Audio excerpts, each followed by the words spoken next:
can hang out at camp and console each other. Yeah. Let's see. We are live. Hello, people out there in the world. Hey. We are back with a kind of a new layout, but or overlay. This won't be the main overlay. There's another overlay I will have for our sessions here for the Crimson Blade. And hey, overlay looks great. And today, unfortunately, Mr. Grom will probably be out for a little bit. We were going to say that was his intense moment that he had, almost losing Syllin there. His mind will cave in on itself for a little bit, and he's probably going to pass out. That's okay, because he got his friendly bear, Crag, there in order to move him along as everybody travels through the forest. And the reason for this is because the last we left off, as he hugged and cried for Syllin, she was almost taken by some sort of creature deep within the forest and the darkness of the night here, but fortunately Shiv was able to land a final blow and save her, and well, she got some healing and back to her healthy self. Grom's mind just kind of falls apart, and he just passes out on the ground as Syllin is looking surprised and watching the body of Grom, and then she looks over at everybody, and then she stares wide-eyed still at Tarnik.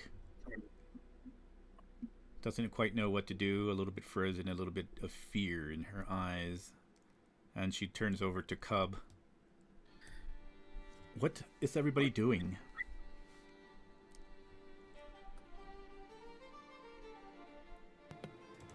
Cyrix is in her usual state of bewilderment.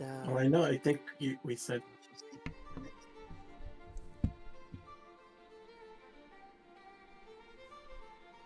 Do what now? Hold on. Yeah, Cyrix is just bewildered about what that creature was.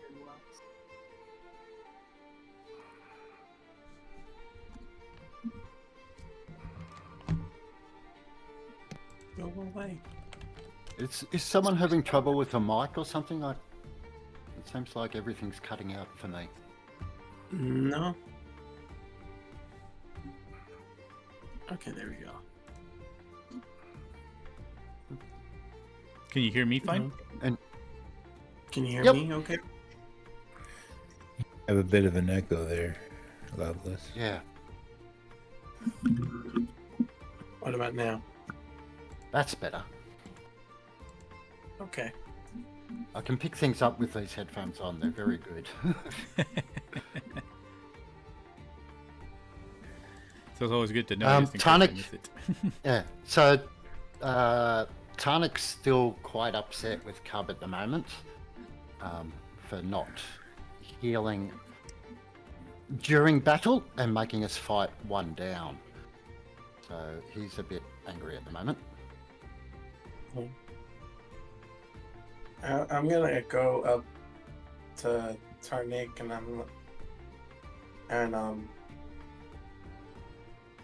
I'm just gonna be like, what the heck was that? Don't know. Some sort of shadow monster. But Not if that. it wasn't for... What? Not what the- that. The fact that you provided aid and restored vitality to Syllin. Yeah, No, you know she's that a member she of our was- team. I didn't know. She's a member of our team. That's all that matters. This is Is this hard to comprehend? I mean, yes, because you we're said you wanted supposed all to be the elves one die. big team. You said you wanted all the elves to die, and you wanted her to die. We had to keep her away from you in incognito so that way and make her prove her worth. So you lied to me. You deliberately lied to me. Not me. Not just me, Yes, you but did. everybody else. Yeah, Cub, I think you might be opening a can of worms here. We might not need to. Like, everybody's on the same page. We're a team, right? But now you're telling me you lied to me this whole time. I All of wanted you. to keep her. Oh, I shit. wanted to All keep of you her lied as- to me this whole time. What is going on? I thought we were a team. We'd worked hard. We defeated some shadow monster. But now you're telling me we're not a team? That you've been lying to me all this time? No, I'm not trying to lie to you or anything. I'm just here you are Well, what do you call it? You've been telling me non-truths. You're telling me that we've had this elf in our party the whole time, and you all lied to me that it wasn't an elf. Yeah, because we knew what your reactions were with the elves. You wanted to kill her. And I had to prove I've been trying to make her useful in other ways to make sure that she doesn't die from the blade. So that's why I had to put her incognito.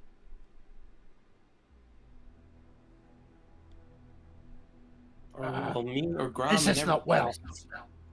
This is not good. Who's got a double echo thing happening? Have you Me? got two? Someone got two screens open with sound? No. All right. How about now? Is that better? If I move? Yep. Thank you. Okay.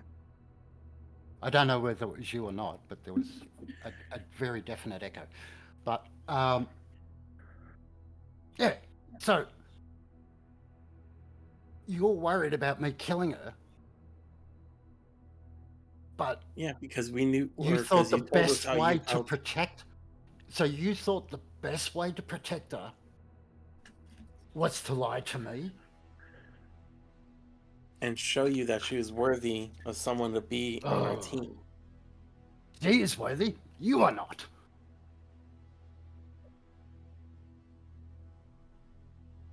She has proved herself in battle. She is a member of the team. We enter battle with an unknown being.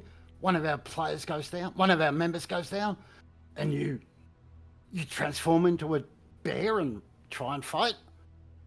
Why? Well, what do you expect? What's your role? Your role is the healer, isn't it? That's what you keep telling everyone.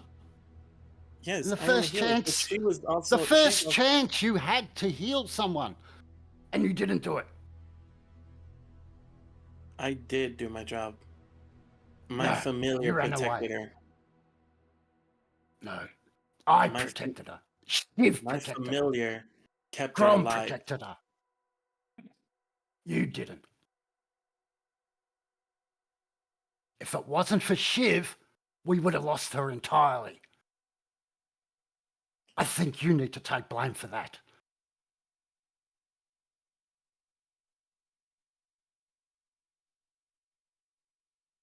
If you'd done your job properly and saved her and healed her, she would have been a very effective member against that. My familiar protected her and kept her alive. She did not die. She did not do anything. That's the point. She is much better at combat than you. You keep her alive. You keep her up. You keep everyone up. If anyone goes down and you don't get them up, I'm coming for you. End of story.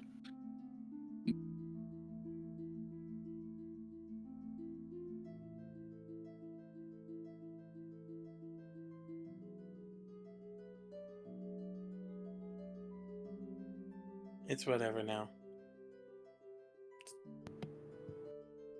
I'm just gonna walk away. Cyrix is gonna ask Syllin how she is after that experience.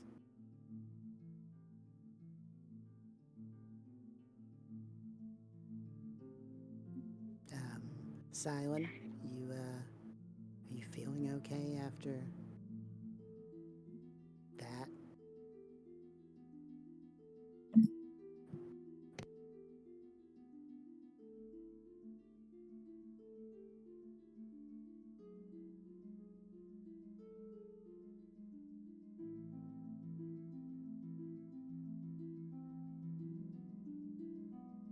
Is anyone talking? Sorry, I can't hear No. anything. No, Yeah, I can't hear anything. I can't hear William either. Can y'all hear me now? Ah, Yes. there you are. There we go. She's like looking at. Syllin will walk over to you and starts pointing and saying, "I'm okay. It's Grom. Grom's not waking up. Everyone's fighting."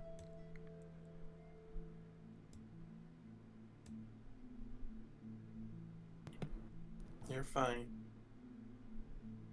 Grom is fine. I'm pretty sure it's just shock of everything what happened to you. I made everyone angry. And Grom is not moving. Syllin, I think you're fine. I think that it wouldn't have mattered what happened. Those two are going to be angry at each other regardless. And she just moves, and you see tears just going down her eyes. She's just like, she's just running about. Listen, I know things are a little rocky right this second, but I would take this as a whole win-win. Tarnik doesn't want to kill you. You don't have to pretend to be a goblin. These are win situations. Shiv quietly nuzzles up to Syllin to make sure she's still up, because he helped protect She- her. Talks to Shiv, I guess in Goblin. She's kind of confused, Yep. and she's like, "Thank you. I'm good." You're good, good. And he gives her a lick. And she like smiles a little bit and walks about and points over at Grom. So you see Greg just kind of walks over, starts licking Grom.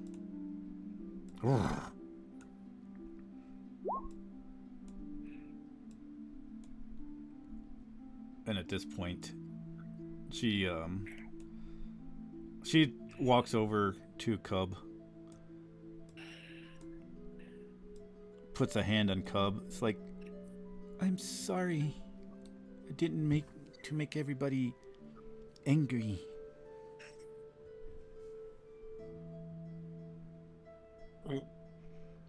You're fine.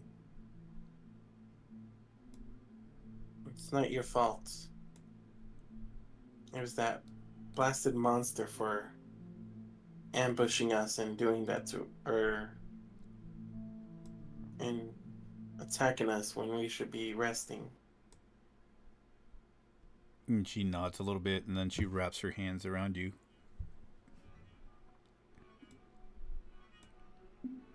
And she's like, "I'm sorry. Thank you." Don't thank me. All I did was just kept you from from death, but I didn't provide aid to you. And she's like, You let me live. You help me live. I don't want to die. You're good.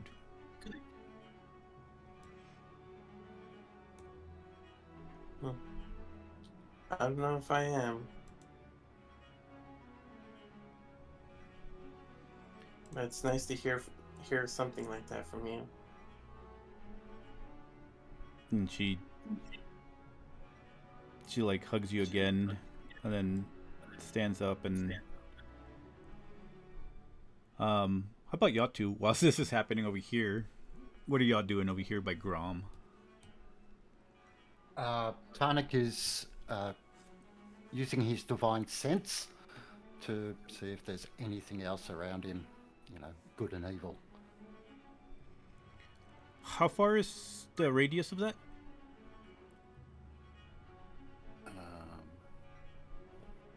30 or 60? 60. 60, okay. Let's see here. Show up? Yeah, there we go. As you do that, you don't sense anything else around as far as good or evil. Probably just more neutral or whatever, regular critters and such, but nothing with that intent of evil or emanating any kind of creatures like that. Looks like it's going away, Cyrix. I don't think there's anything else around here. We should be alright to take a quick rest or something. Yeah, Grom doesn't look great. No, not at all. Should we... I don't know, he's kind of sweaty, so maybe we shouldn't move him close to the fire, but... we should at least try to make him comfortable, I think.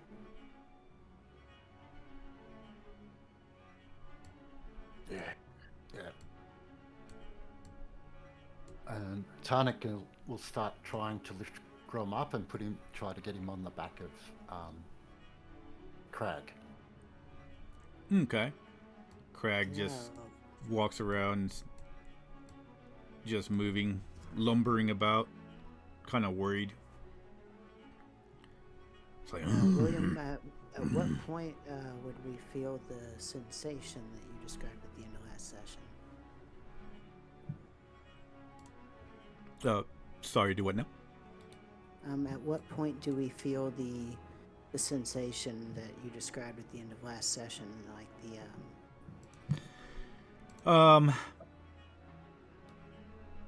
I would say that at this point in time, while you're trying to do this, I think what I was, because Grom would have been like doing that, and then he would have passed out.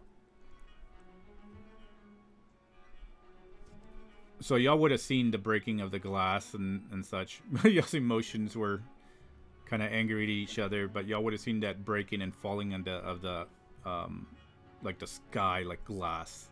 But y'all would have felt that essence of as if the freeing of magic somehow. If anybody has any teleportation magic or anything like that, they would immediately feel it as well. Yeah, I do. I thought that's where that was heading, so that's fantastic. I was getting to it.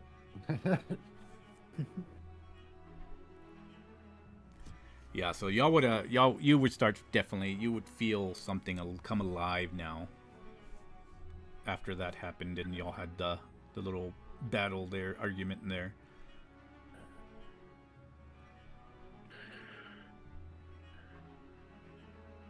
So yeah, then mid-conversation with Tarnik, Cyrix would kind of stop and gaze off for sort of a long period.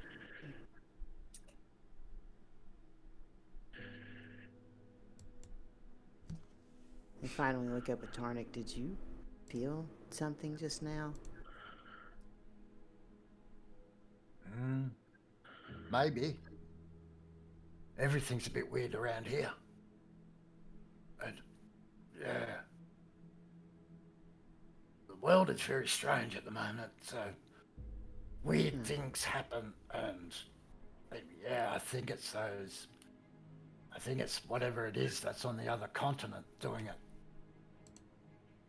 You know, that thing we're supposed to go help fix?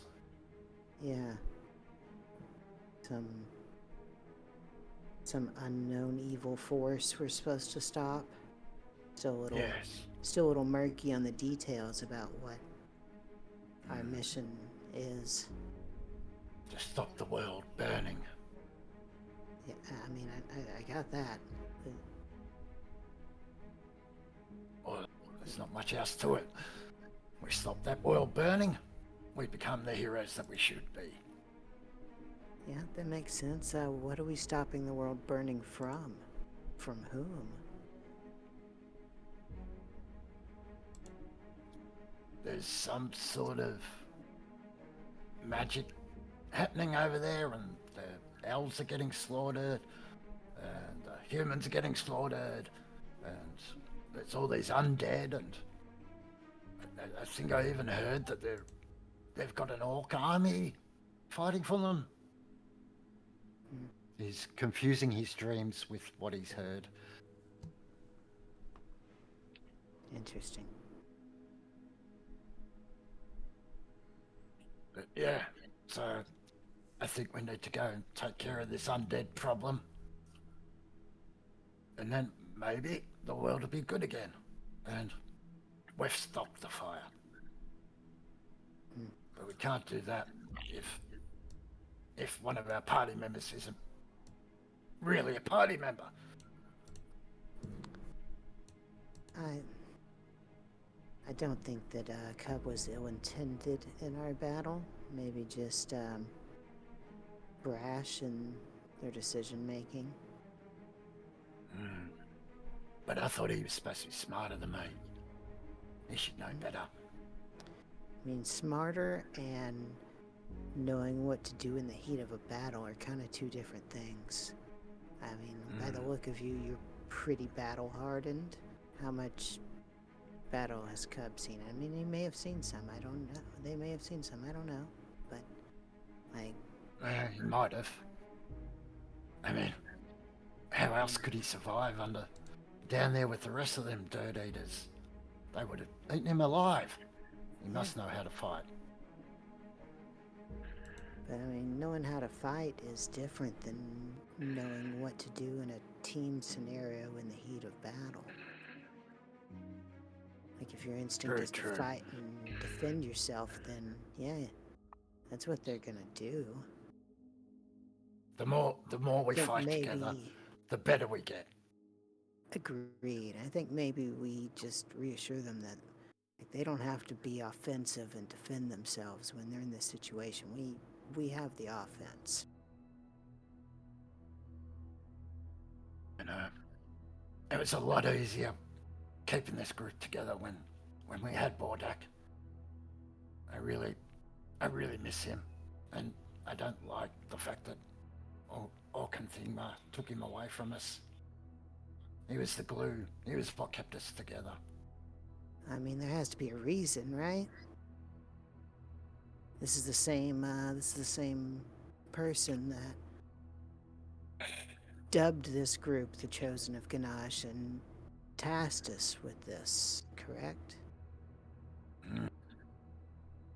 Sort of, but yes, pretty much. So there has to be a reason that he peeled one away.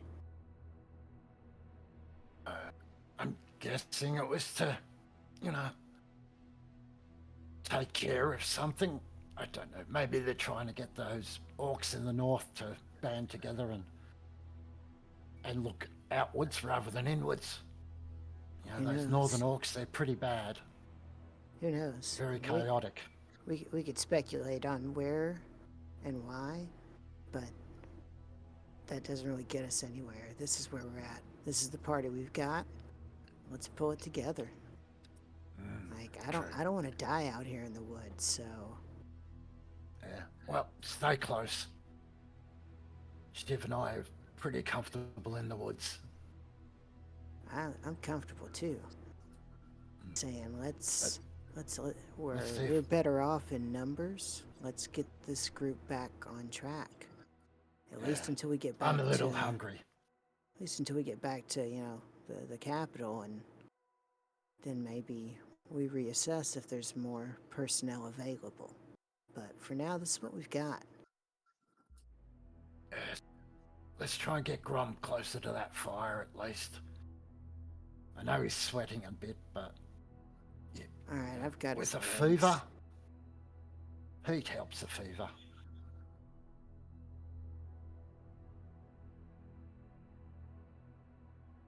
I'm gonna roll an athletics check to see if I can pick Grom up. I'm pretty small.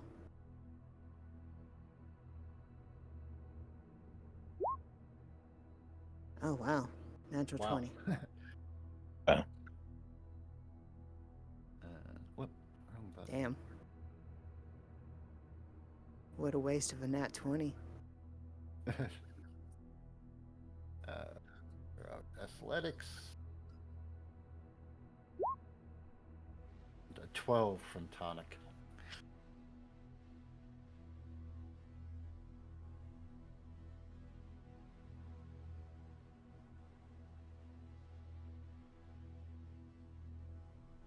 William, are you muted again? Oh, sorry. I would say was that putting him on top of Craig? Craig would move him over and curl around him and watch him as Syllin will move over and try to sit with him and keep a watch on him. Shiv has gone into the forest a little bit and is doing, basically doing a patrol, going around, making sure there's nothing around him, All right. around the group, I mean. So with that, unless anybody else is going to do anything else for the night, whoever wants to keep first watch. Well, Oh, go ahead. yeah, I know my Shadow of the Hearth and Moon is still active, so that's still going for the rest of the night itself, and then I'm just gonna go ahead and make some good berries for all of us.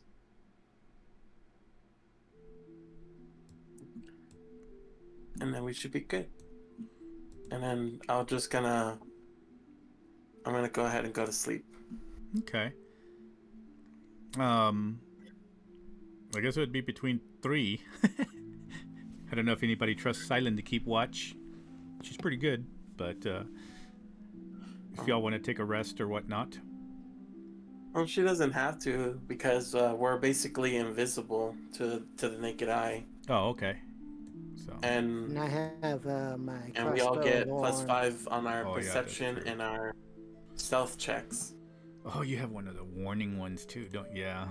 Oh. Yeah, I have the crossbow of warning, so if anything tries to attack us while we're asleep, we'll immediately wake up and get advantage on initiative And roll. Bordak has one of those. Not a crossbow.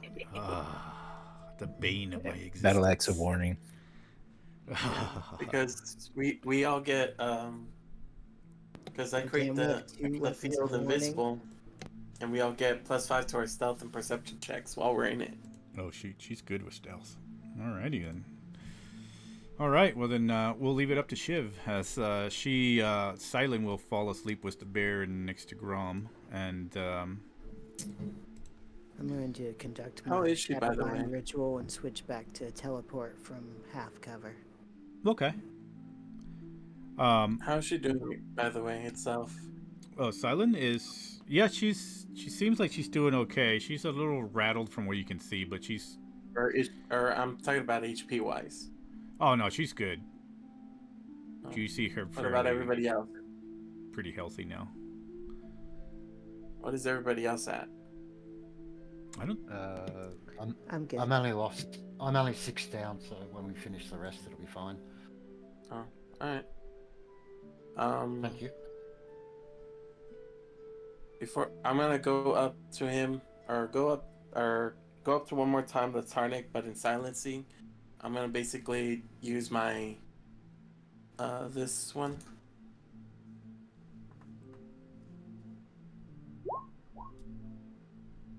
Yeah.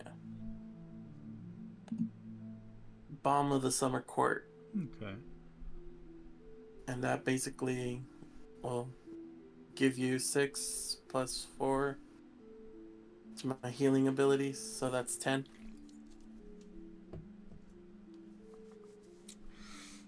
10. All right. Yep. And you also get a temporary hit Pretty point nice. for that as well. So that. 6 there.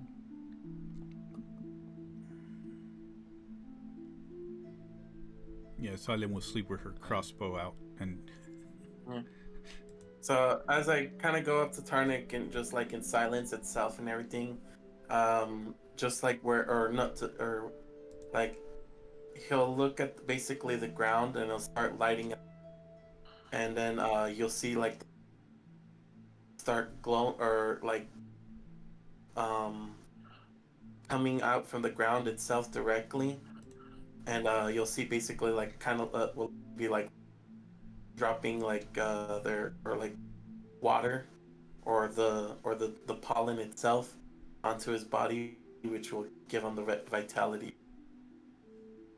nice. Nice. All right. Sorry, what was the temporary HP? Just one. Just one. Yeah. Lovely. Thank you. That one. Beautiful. Well, Syllin will go into her meditative trance. All right. If that's all everybody has, then we're going to jump to Bordak. Mr. Bordak, what are you doing, Yes, sir? sir. Here's what happened. Okay. So, Orkantisma had come to you, and he kind of understood that you were somehow made as and seen as the leader of the group. But for this, you also needed something that was befitting of the Chosen of Gonosh, especially if you were going to lead this group that were all chosen. So, Right. because he was a master as well at wielding double axes, he gave you a drake and told you where to go. And for the many days that this group has been battling, walking and traveling now, even during the city since you left, you've been on a journey. And you weren't quite sure where this drake was going. There was no map, but Right. it seemed to know exactly, and it was flying to the east and then veered to the south for just a bit. And from what you can tell is, I'm just going to jump this over really quick.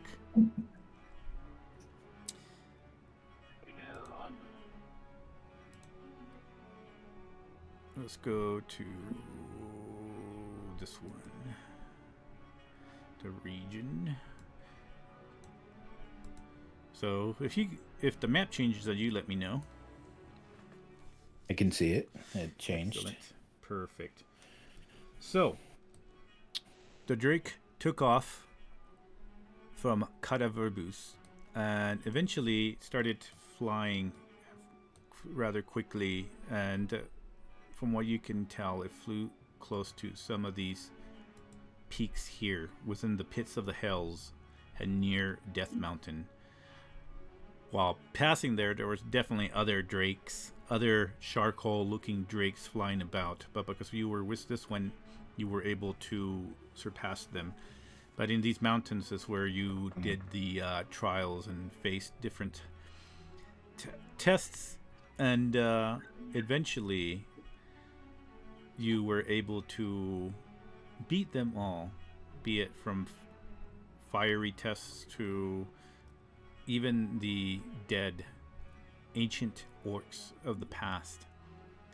All these trials you were able to surpass by yourself, eventually gaining the first Fang of Gonosh, a battle axe, and then eventually you traveled further deeper into the pits of the hells and past the lava region and almost what seems like demons as well. Small demons. You entered not the actual Death Mountain itself as you walked toward it, but a cavern.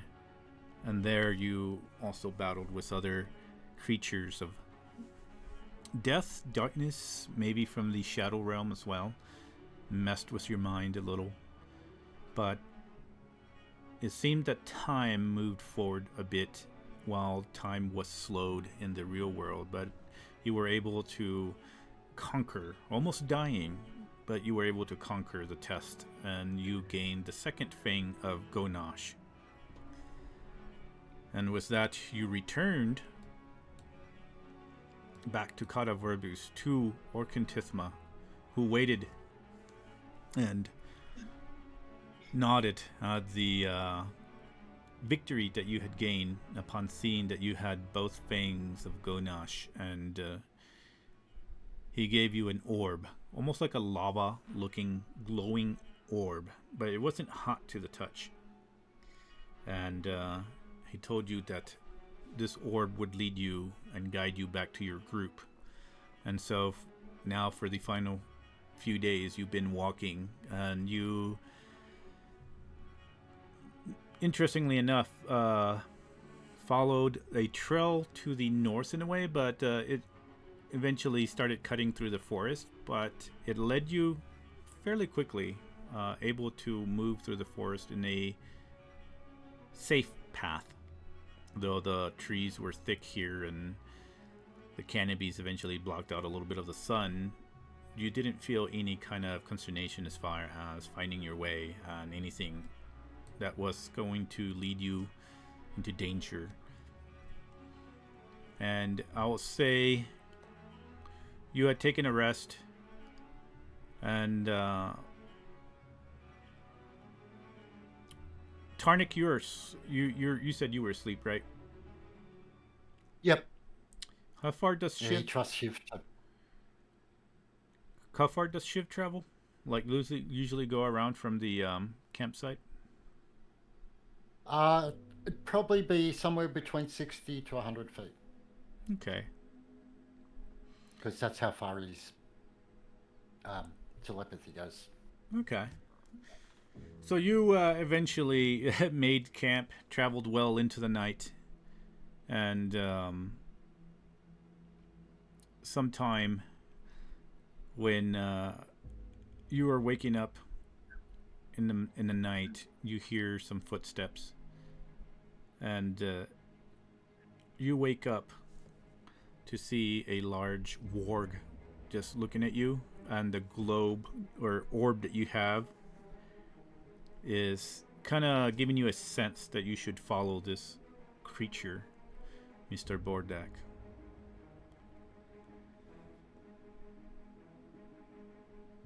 I will get up and gather my things and nod to it. And Shiv, led And by then this head towards it. by this orb as well, somehow it connects with Shiv, starts heading back. And as the sun is peaking finally, you can see it kind of breaking. It's still dark because you're kind of at the edge that you can see now as the sky starts brightening. You walk at the edge of the forest, and eventually you start seeing what seems to be a grouping of people. Well, how long does it last? All day, all night? Or is there, how many hours does that thing last, Cub? What? Oh, my Battle of the Hearth? Yeah. Let me check. I don't know if it's like Tiny Hut or not. Actually, I don't. It's a little bit better than my tiny hut, or a better version than the tiny hut. Let me look for it real quick. Bordak keeps walking because he sees nothing. It says during a short or long rest, you can touch a point in space and create invisible 30 feet sphere that grants +5 to stealth and perception checks within it. Any light and open flame within it can't be seen. So I can cast it for anytime I want during anytime I want, because there's no casting time. It's just anytime whenever we do a short rest or long rest, I can just create that. But Little. doesn't tell you duration. Yeah, it doesn't give me a duration. Huh. Well, that's crazy. So basically, I mean, it can last for a full entire long rest if we just always. I can always cancel it out at any time. Bordak sees nothing. But Chiv will halt where he is and get a sense that he's trying to just tell you to wait.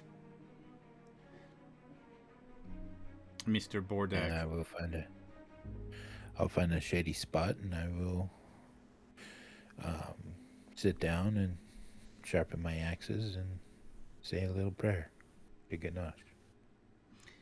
And but you can see outside of the dome, right? This little area that you have. Yeah, Okay. we can see it. We can, and whenever we want to make a stealth or perception checks itself, we get a +5, so we can be basically. It's just basically it's kind of like a globe of invisibility. Could Shiv not just escort Bordak back in?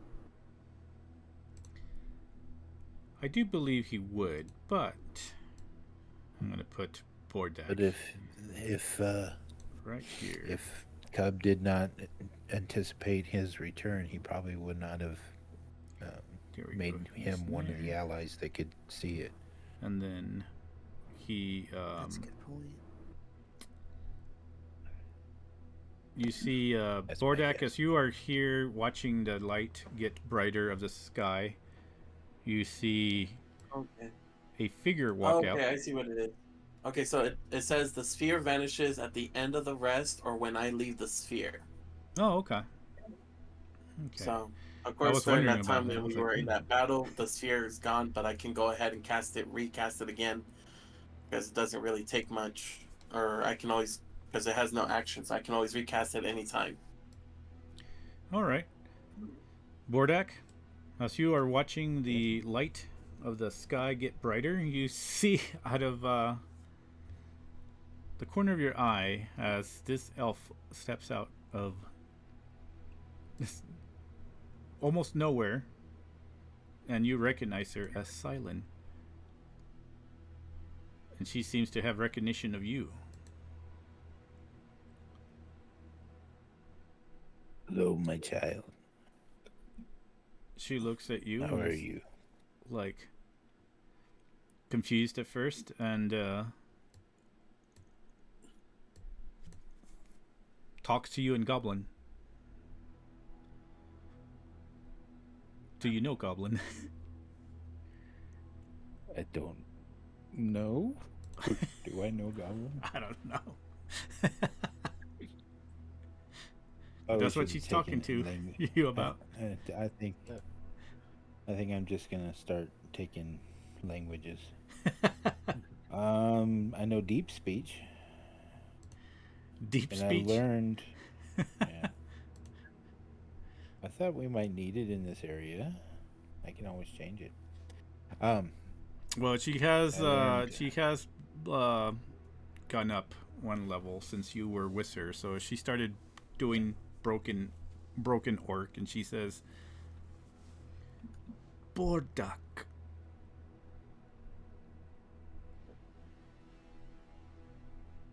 Yes, my child. I did learn a little bit of Elven, and I learned because I started learning Elven before I left, and I did practice it on my trip, and then I also started learning Druidic, Dang. so All I right. know those. So she I just don't have them there yet. But yes, yeah. So I'll speak in. Let's see, Druidic was the one I knew better than Elven. she'll say in Orcish, it's like, where you come from?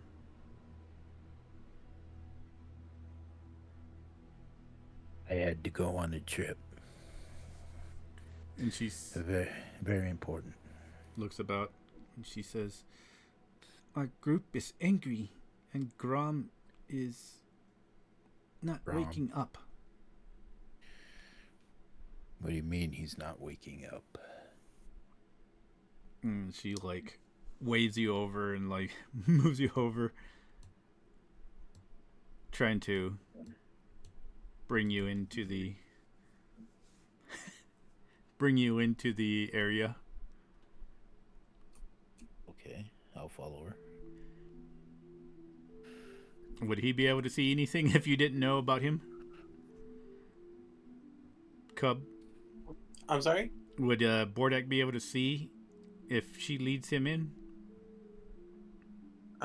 If she leads him inside the thing, he'll be able to see. Okay. So if you follow her, you will see Grom and a big bear that looks at you and starts growling. Watch it, bear. And she tries to calm the bear down. And you see Tarnik sleeping, see Cub, and you see a goblin. And Grom also sleeping. I'll check on Goblin Grom. stirs a little bit at the sound of the bear growling. And you see Syllin over here, and then you see I don't think you ever met Bordak, right?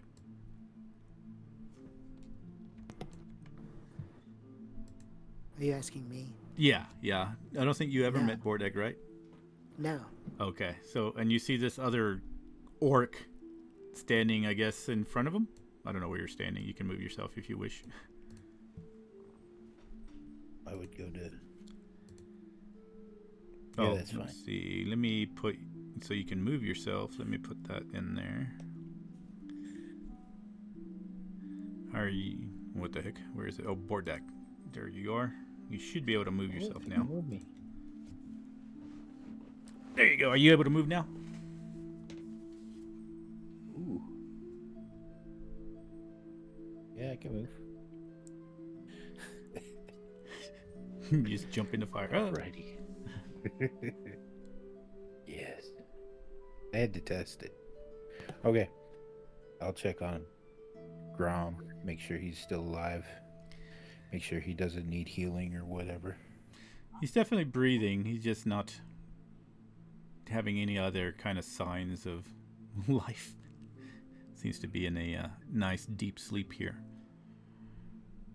Cyrix would kind of groggily sit up and see this new orc standing with Syllin and backhand spring away and draw both hand crossbows. You're like, what's going on? Who is this? Syllin walks and runs it, with her hands up, and she's like, "It's okay. It's Bordak. It's Bordak. Bordak is back." Cyrix relaxes a little.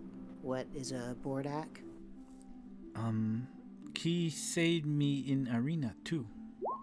He is Tarnik's friend. That's your name, Bordak. Yes. Well met, Bordak. Cyrix. Oh, Matt. Without looking up, I just kind of acknowledge her. I'm more focused on my friend than the new person right now. Making sure he's okay. Grom's been in rough shape since I've joined the group. He apparently died and was brought back, and he's been a little spacey. It's interesting.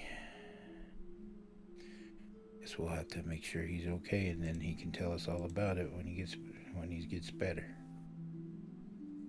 Like, I mean, we spoke a little bit, and I mean, what he's describing is essentially PTSD from going to hell, and I don't know how to. I don't know how to help with that. I'm not qualified for that kind of help. For a soul like his, that would cause a lot of trauma.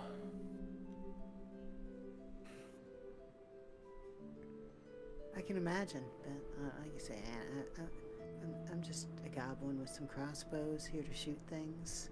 I don't know how to help anyone with that type of trauma. Syllin will slowly tiptoe and look over at Bordak and says, "Tarnik and Cub are fighting again. I don't think they like each other very much. And it was my fault, because something tried to kill me. That's It's never your fault, child. exactly. They just have differing views, and it clashes a lot. One day they may see eye to eye. Maybe they'll understand each other. But until then, they will fight. But it's never your fault. She'll look over and say, he didn't kill me when he found out I was elf.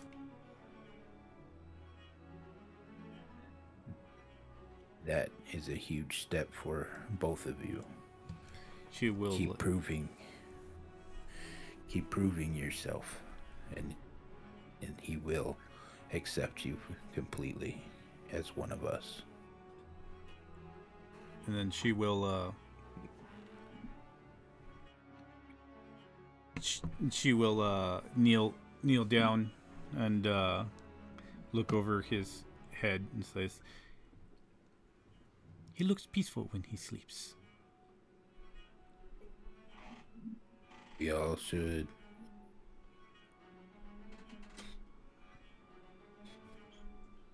Even you look peaceful when you sleep.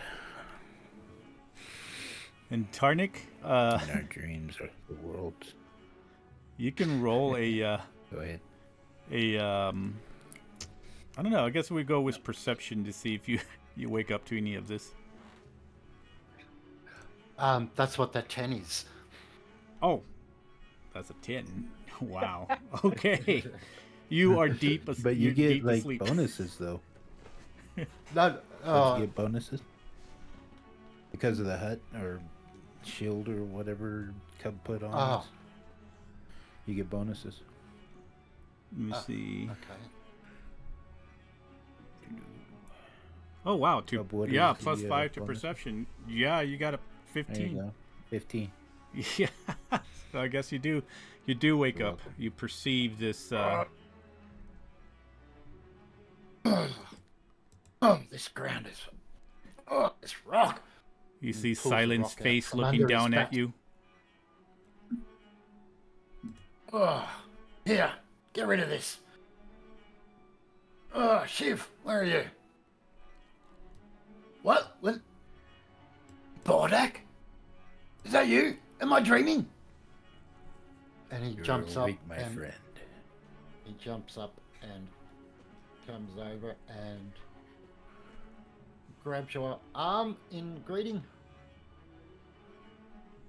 I shake it back. And I mean, the old, this one.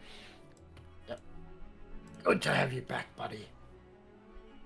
Now we Good can to get be on back. with the job. Yes, we do need to do that.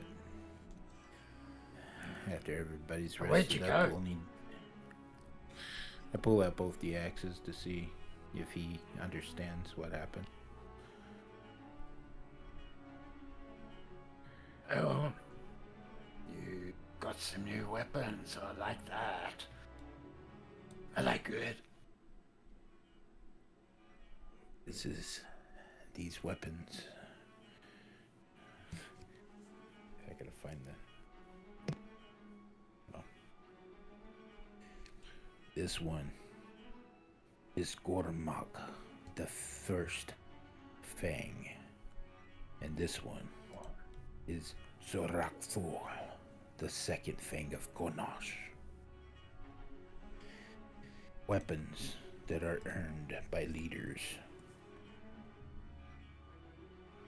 Well, that's appropriate, isn't it? Here we are, a group of leaders, and you get the leaders' weapons. That's fantastic. Finally. Yes. So, Everything. do we call you Sir Bordak now? Yes, Bordak is fine. Alright. Oh, feeling much better now that you're back. Now, what are we going to do about Grom? He's still asleep. I see that. What's going on? If Cub could not wake him, then we should probably find someone who can. In the meantime, we protect him, and we'll do the best we can while he's out. Yes.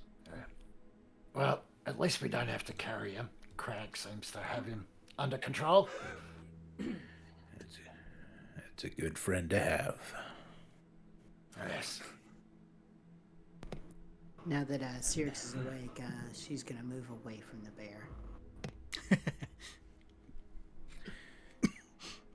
Where did the bear come from? Yes. Grom. Yes. He went and captured the bear by himself. Such an orcish thing to do. I was so proud of him when he came back with the bear. Much better than whatever it was that they wanted to get to begin with. What was it? Horses? Horses are only good for stew.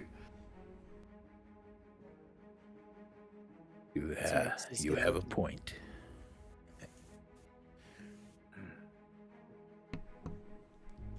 Good. So, do we have to find you a new mount too, do we? Seems like it. And Syllin will be tapping on Cub's shoulder. I was like, what? And she like points over at Bordak.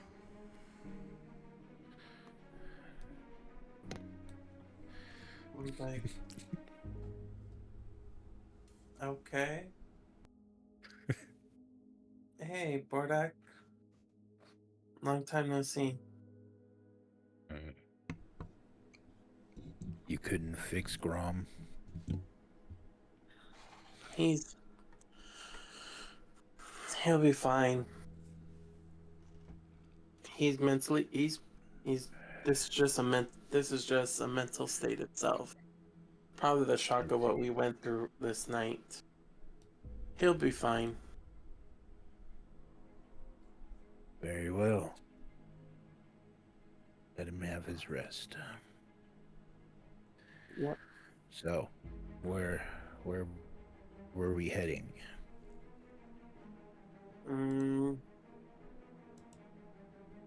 I guess we're gonna keep heading towards the direction of what the bear was kind of indicating. I guess more,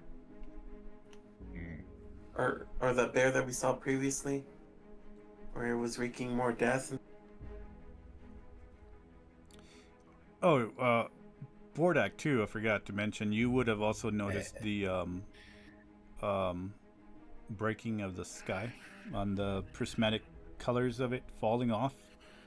And though you don't have that same kind of magic or any kind of ability like that, you would have felt that some sort of freeing of power would have permeated around you. And it seems like the winds also for the world would have changed upon seeing this. It looked like a mirror of glass breaking over the sky, but then above it you could still see the stars were similar in the same positions and such. Okay. Nice. Seems someone has done something overnight.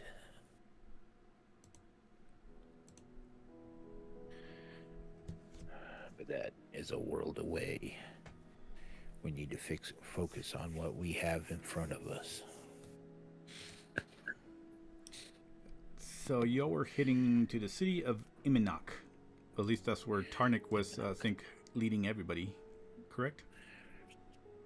I believe so, yes. Alrighty. Well, it is morning time now. The sun is higher up. Peeking over the tops of the trees. The blue sky definitely showing up a little bit better.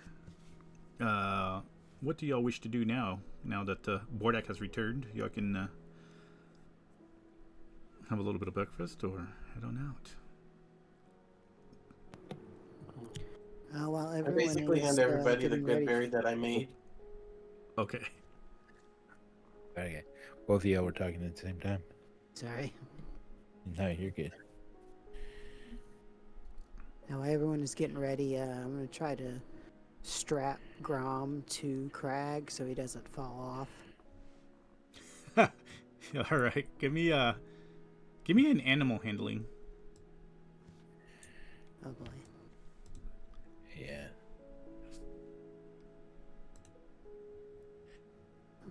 Not terrible. 11.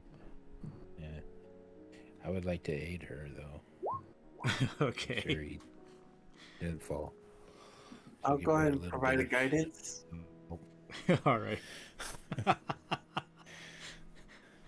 Make sure the So goblin doesn't you get to eaten roll a by the 1d4. bear.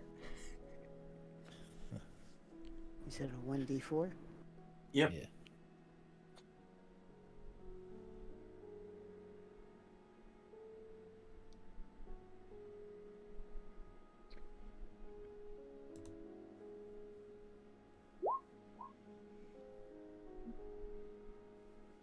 So that was 14. 14? Okay. 15 total. 15 total. Oh, Yeah, 15. it's he kind of grumbles and well, not just kind of just shuffles about as you're tying Grom to his back. Looks at you a couple of times like, "What the hell are you doing?" And then sits down as you're doing this, and it looks rather peculiar as he's sitting down and Grom is on his back. I do a medicine check to make sure that Grom is okay, that he's still on the whatever the days that he's under, so it's gonna be okay. Go ahead, roll me a medicine check. Cyrix is terrified the whole time that she is tying Grom on, by the way. Oh yeah. Oh gosh, yeah. Oh, no. Yeah, the DC is 27. So you able to tell that he's some sort of coma. He's perfectly fine physically, but whatever happened last night with that entire shock and battle with Syllin almost being taken in to the forest, and seems to have freaked him out and somehow messed with his mind. Psycha. He's like, guys, he'll be fine. He's just having some kind of psychological trauma. So I guess it's gonna be a lot longer than anticipated. But if we just let him rest and keep him out of combat, and if he's able to at least maintain functionality of eating, then he'll be fine. Does anybody have anything they can aid him with in case we do get into a fight? Something that would protect him? Oh, I mean, he can just stay with the bear or with his animal companion. I can just tell him. Yeah, I mean, I don't think anybody's going to walk up to the bear and attack, but, you know, that's not really going to help him if somebody has a bow and arrow or something to that degree. And if it's somebody intelligent doing the ambushing, they're going to target the weak ones first. Well, if We can as cover long him as- with a blanket and make it look like he's just equipment that we're carrying with us. I think that's a good call. that could work, we can do that. We'll add the blanket to the ties on Grom.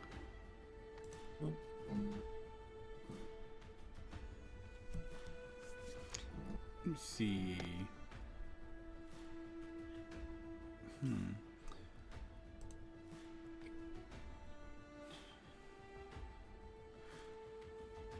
Yeah, just roll me a survival with a advantage. And throw a guidance as well. Cyrix is gonna look at y'all and be like, look at Cub and be like, you're good with animals, right? And hand it to Cub. Are you gonna leave me to strap him down? I mean, he's already strapped down. He just needs the blanket tossed over him and tied down. Alright. So what kind of check again?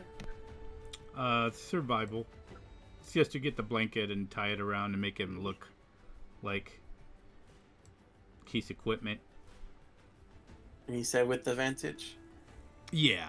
since everybody's kind of around trying to get the same thing done. Oh, natural 20. Dang, dude. Damn.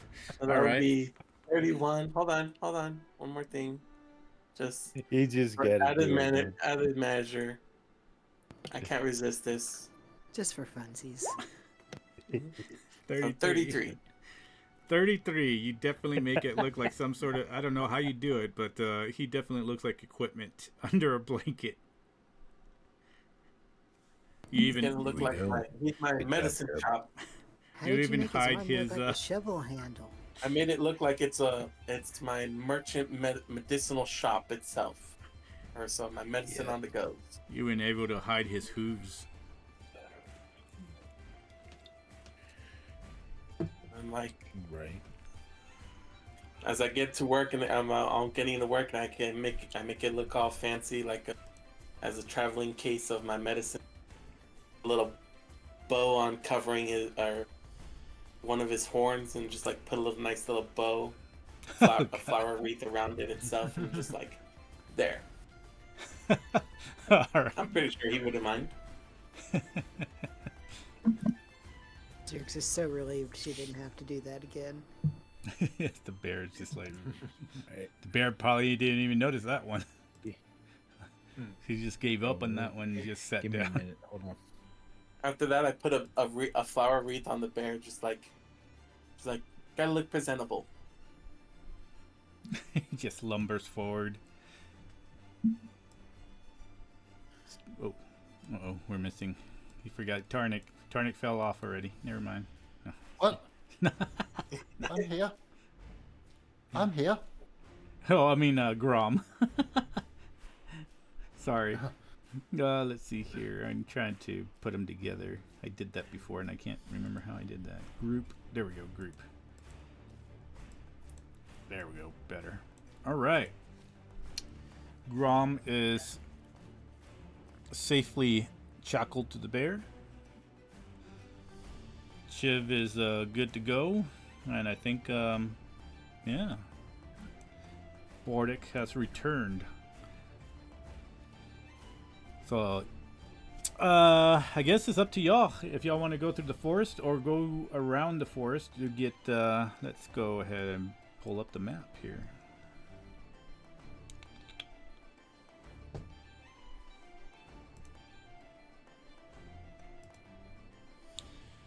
Let's pull not one. What was this one here?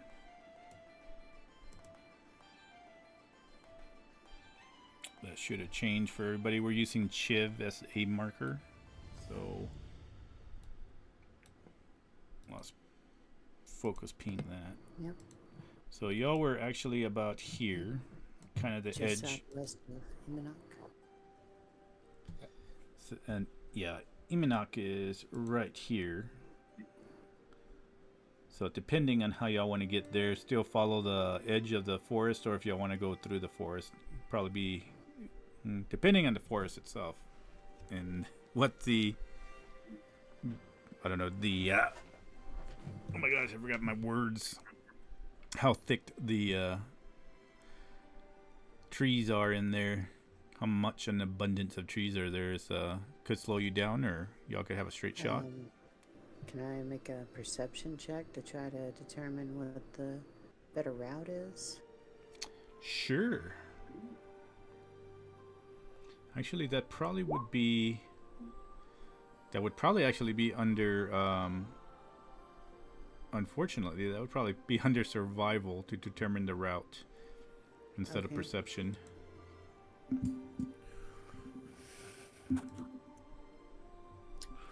I'm back. Sorry. Oh, welcome back. Much worse. Much, we much at? worse. We get backed up. So, yeah, for you, unfortunately, not used to being in trees, are not able to determine which route would be better, and also with the grasslands.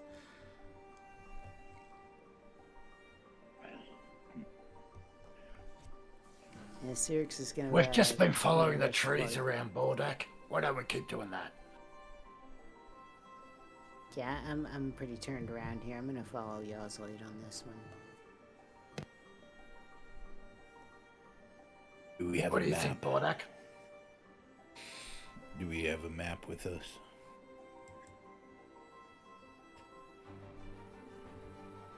Well, I didn't get one. These Yeah, I don't think the anybody roads are got. pretty clear. You can see the roads in front of you when you're on them. Yeah, I think the only information you had is the guard that gave you the information of where to go. Yeah. What town are we supposed Correct. to be going to again? Iminok.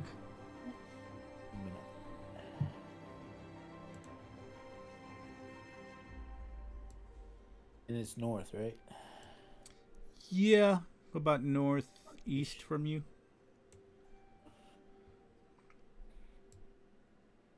Yeah, without knowing, you could try to cut a straight path through the trees, but not knowing how thick and the terrain there might be a little bit hard. I don't think y'all even have a ranger, do you? Except for Syllin. We do. Syllin would be the only ranger. What does But, Syllin? yeah, Actually, Syllin might know a little bit. Maybe. Let me see. maybe. What is her? I'm gonna look at.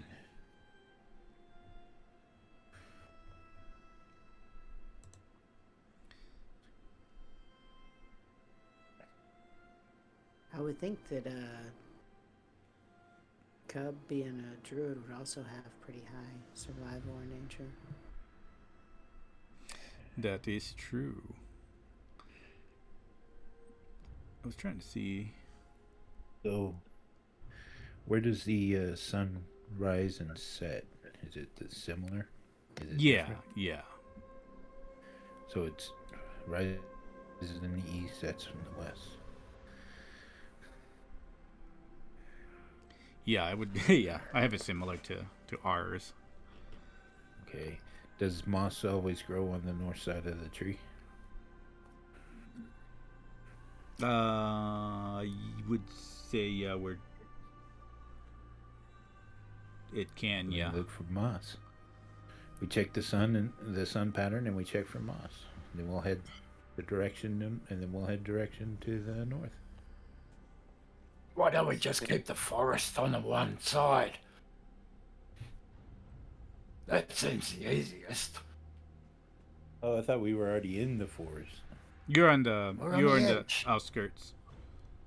You're like Oh, right there in well, the we'll just edge, follow the edge right of there in the the forest. edge. So there's like grasslands to your left, and to your right there's forest if you're facing north.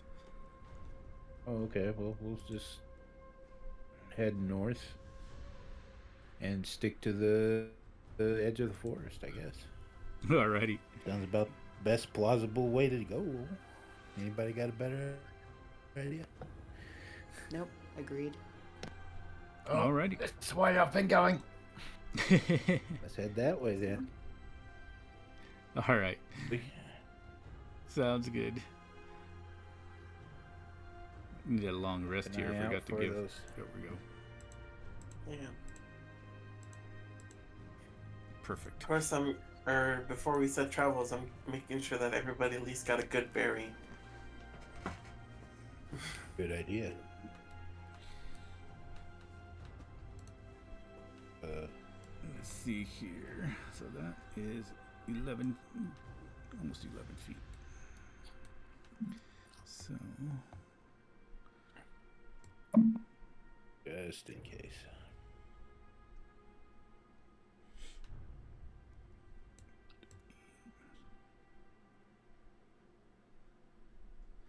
all right. Keep forgetting we're only level 6. You're only level 6. You're used to being at high levels. Yeah, over 10 at least. All right.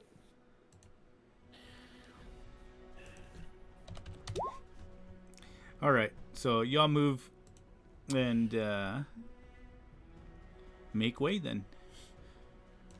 You don't, aside from what y'all saw last time, being just creatures of all sorts, like deer, maybe a snake or two, another skunk, you don't run into anything else that's too bothersome.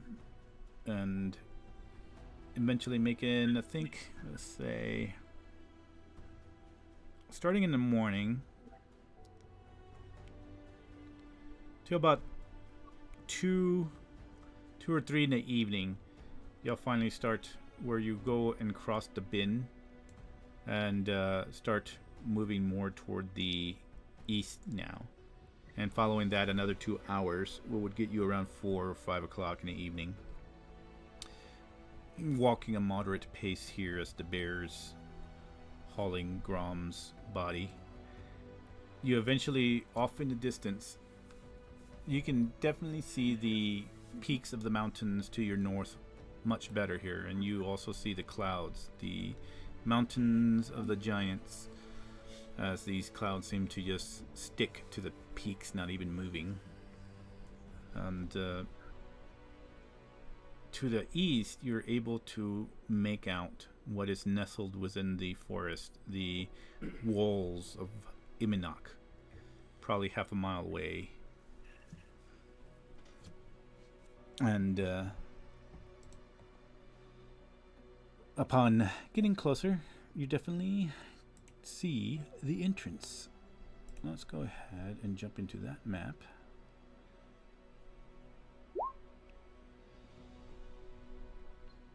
Welcome back. If I don't lose my map here. Thank you.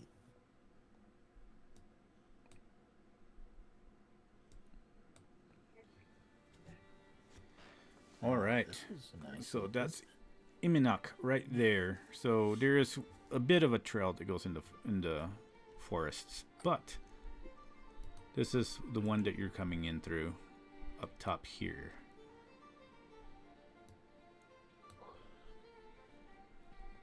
And upon finally reaching this area, there are a couple orcs there standing guard at the both sides of this entrance of the wall, and you can see it's not it's a little bit bigger than the other village that y'all were in first,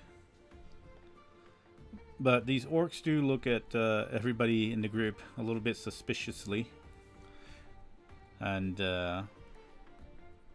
it seems that there have been like a few maybe skirmishes of some sort here as you start nearing and getting to the center of the town as you pass by, unless you decide to talk to these orcs or something.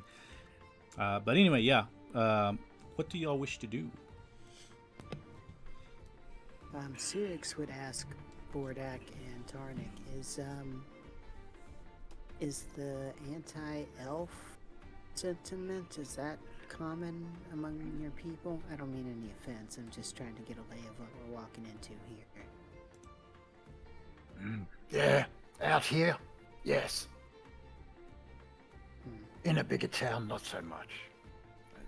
There's some softies down there, down south, that seem to think elves are good. But Syllin is here to prove me wrong, I guess. So do we want to walk into Every this? time she will.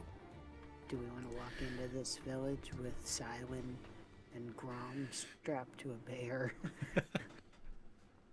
I'd be more worried about Hopefully they doing won't something see silly again. Yeah. Cub, where's her disguise? Oh, she has her hat of disguise. If yeah, she's kind of just carrying it as it floats on her back right now. We're not floating on her back, but she has it tied and it's just kind of hanging on her back.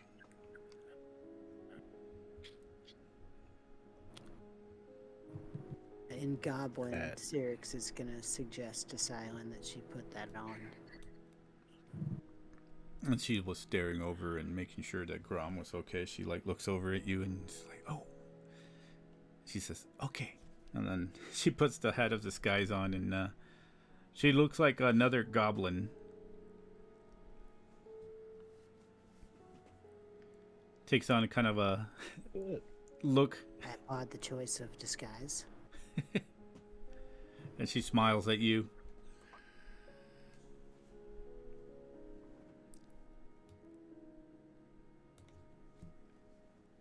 Kind of just shrugs and he just keeps walking. That's about it. She's just like,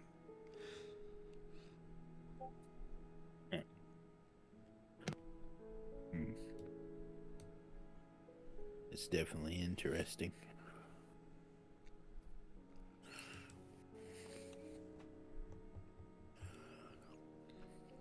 go.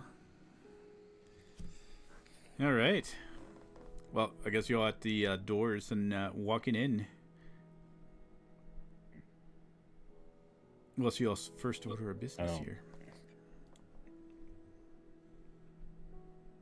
So this is the main building here.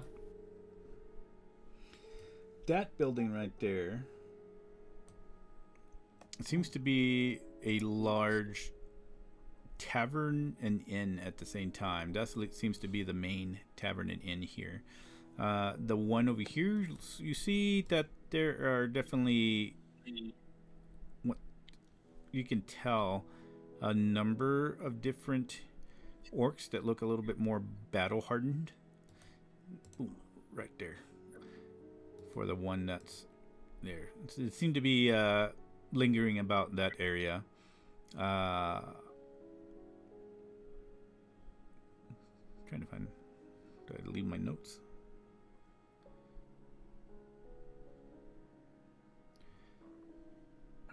Well, Bordak, we should look for a tavern or an inn or something. I don't think Grom will last much longer. Yes. We need to get him into a bed safe and sound.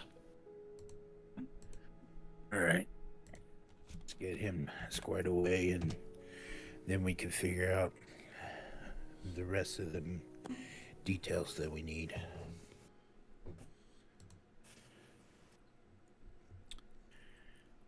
We'll just have to head to one of the inns, I guess. All right. Sorry, I'm trying to look for where I left all my stuff at, as far as my notes. It has been a couple of weeks that I see.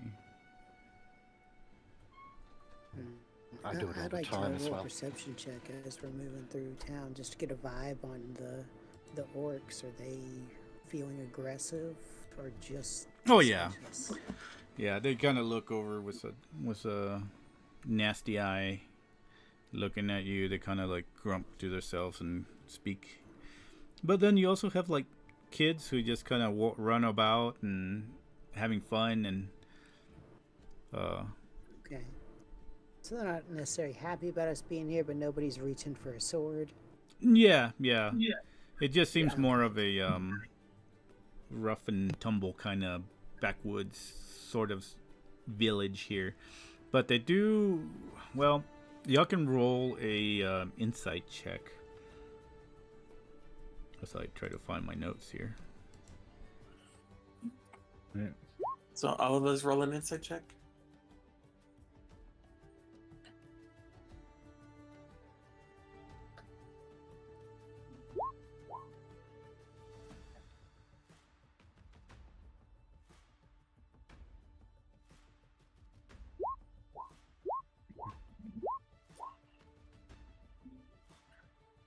Yes, we will. Hang everybody be.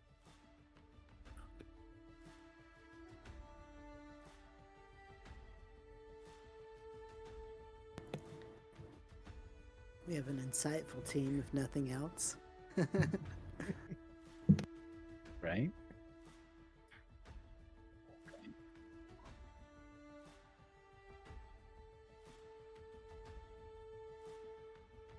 All right, so y'all rolled quite a few. So who who had the insight? I had 25. Good God. 20. We'll go with that one. Insight. All right. So you definitely you sense that look that they give you as you are walking in. But it's a look that says that though they don't mind visitors, there's also some sort of unsettling atmosphere and energy in the air as you are walking in here. And I'm not quite sure why, but they do look suspiciously at all of you as y'all make it in. Various eyes. Female orcs looking at you. Male orcs. Some of the warrior ones that are walking on whichever path y'all taking. They kind of just turn their heads looking at you with their spears. Sirix is going to move up kind of into the middle of the group and as hushed as possible with still everyone being able to hear her. It's like, everybody, we should keep our eyes open. We're being watched, like watched, like somebody's going to make a move watched. As you see Syllin in her goblin form just kind of smiling, looking about. Kind of looking at all the buildings.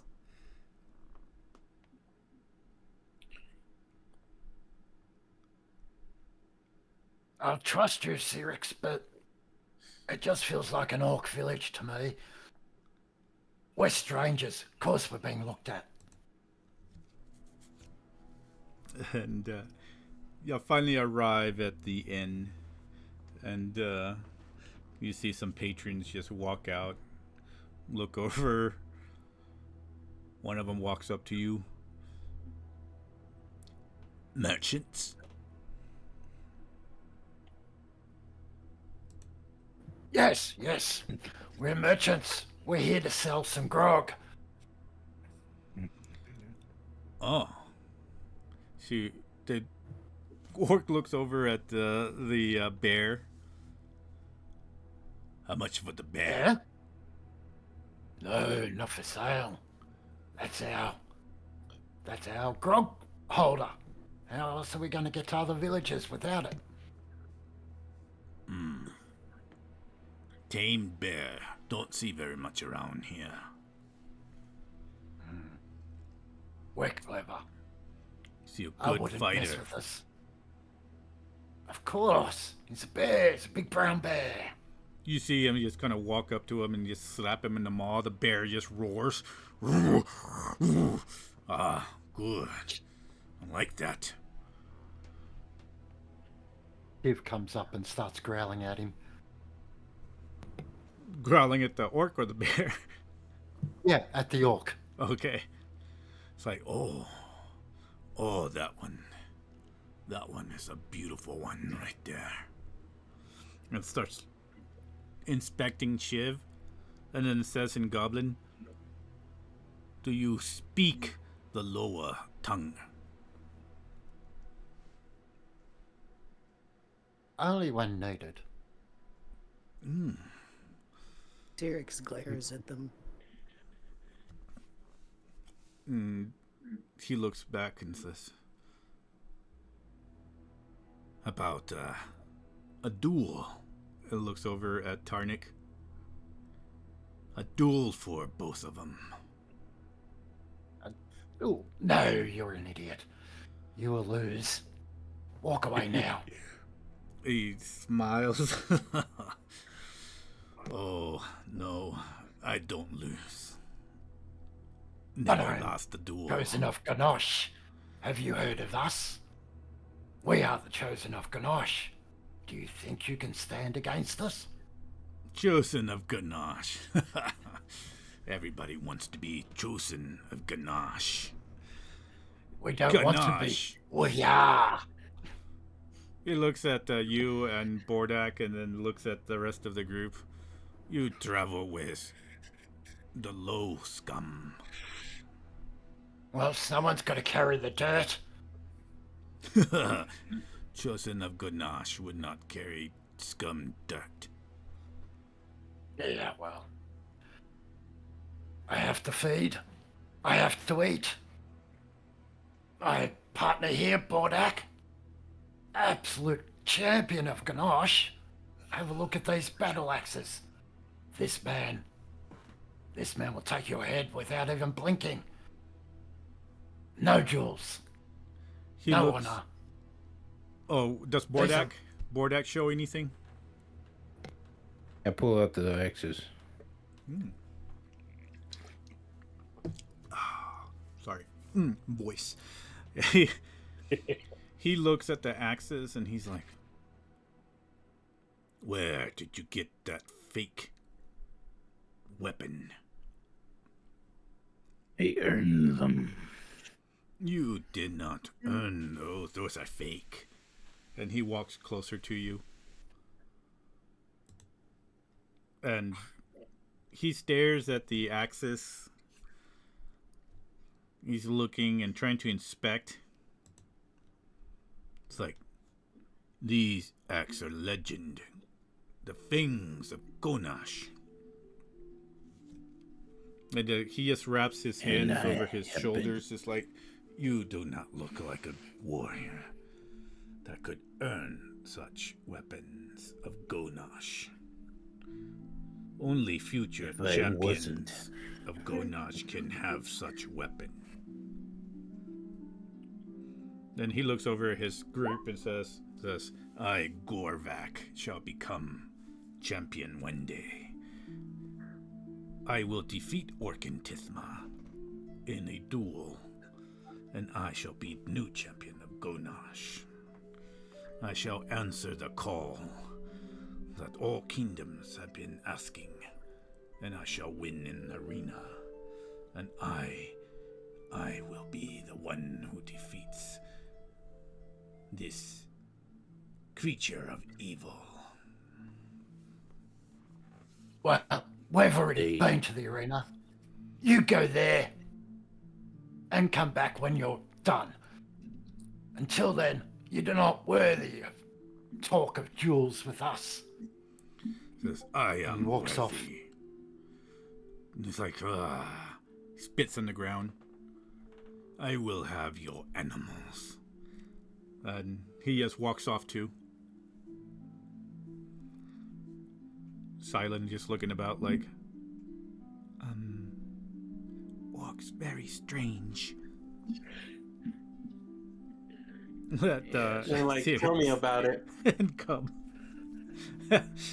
Alright. And so, yeah, so as y'all are, it's called the little wooden sign that's kind of swinging with the air, says the Split Fang. And as y'all walk in, it definitely is rowdy, loud, and full of smoke. And you can see there seems to be some sort of obsidian, like, shattered fang that's enormous and large that is in the middle of the sort of circular floor of this inn. And yeah, so what's going on, you see all these tables around as these orcs are sitting having their drink and food, and you see two other large barbarian looking orcs fighting in the middle, like just punching each other and wrestling and doing all sorts of slams as they lift each other up in the air and slam themselves on the ground. Sylin's just watching with wide eyes and looks over at Syrinx and Cub.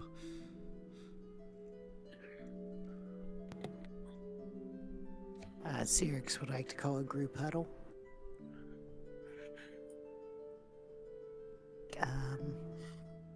What do you think we just go back outside of town and set up a camp inside of Cub's invisible bubble and sleep there? Feels like a safer option. Tarnik has turned away and he's watching the fighters. And he's trying to work out which one he wants to bet on. Of course you do. That's probably a sound advice. We should stay outside the town until we can ensure the safety of the animals and Grom.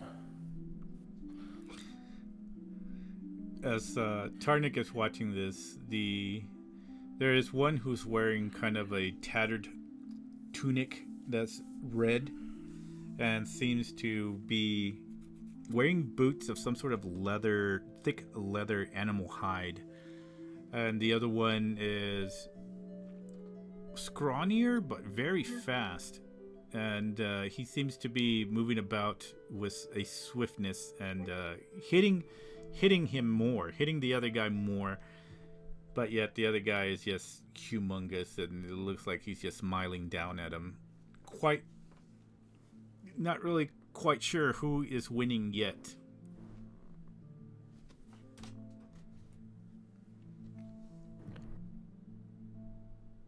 Zerix is going to turn to Bordak and say, perhaps maybe you should wait with the animals outside. Tarnik seems pretty occupied with this, and I think an orc needs to be out there. And I would go Right. out there, but I think that would just be more antagonistic than anything else. They don't seem to like goblin folk much here either. Live in these lands, you're gonna find that most common. Yeah, I think it would be advantageous for an orc to be out with the animals. I think we should just make sure we find a nice quiet spot for them. I agree. Tarnik, let's go. What? What? Things are just starting. What do you mean, go? This is not a safe environment. I need to be able to make sure everyone is safe. Tarnik thinks for a second and goes, Yeah. You're the leader. You know what's right. Let's do that. Probably best to find a not so big inn, something kind of small out of the way. Is there one of those? As you were walking in this village, though it's a little bit bigger than the other one, it's still small. It seems like this would be the only tavern and inn. Roll me a perception. Anybody want to volunteer for that? Yeah, I'll take it. I'm good. I got a +5 on mine. I got the same. You want to take a guidance as well. So roll a 1d4. With my +7, I got a 9. Oh gosh. You said add a d4 for guidance? Yep. 19, 11. 11.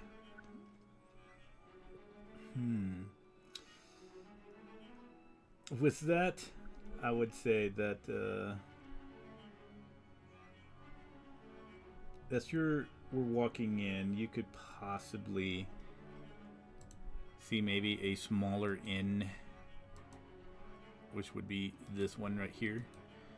Not well, if you could consider it in orc architecture. This area is pretty nice. This one is a little bit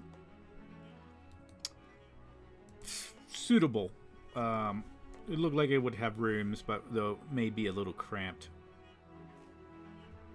Go ahead, pass that information to the party. Let's give it a shot. See what we can. See if we can't lay low over there. All right. So if y'all head over there, y'all move along the little trail, and you're able to see other kids that seem to be like playing kick the ball. You can't really quite make sure if it's like a dried up head of something, maybe a humanoid or not. And eventually make it to the inn, and there you find definitely smaller, but it's completely nothing the same as where you were before. This is all in, and you see an older woman orc sitting, seems to be eating some sort of slop looking thing, and she's just like pulling a big old spoon and eating some bread with it, and looks up. Ah, hello there. What can I do for you? Need a couple of rooms. A few rooms. So, did y'all and a bring the place to animals store in? animals. No. I guess they'd be outside. Okay. Yeah. Okay. We'd have to have somebody out there watching them. Yeah, I'll stay with the Sirix animal. is... Okay. Yeah, All right. better option. Actually, Tarnik will stand out there with the animals. Okay. That's a good idea. She says, couple of rooms. Ah. And she like walks up, spits some of the food back, like a couple bones, so she like munches down on them. This kind of spills over the table. Goes over and you see her grab like this key's almost made of bone substance. Not quite sure if it is or not.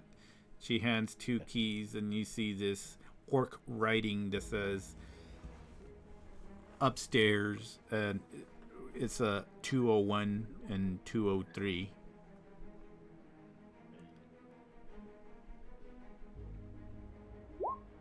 Is there a safe place to keep the animals that we have?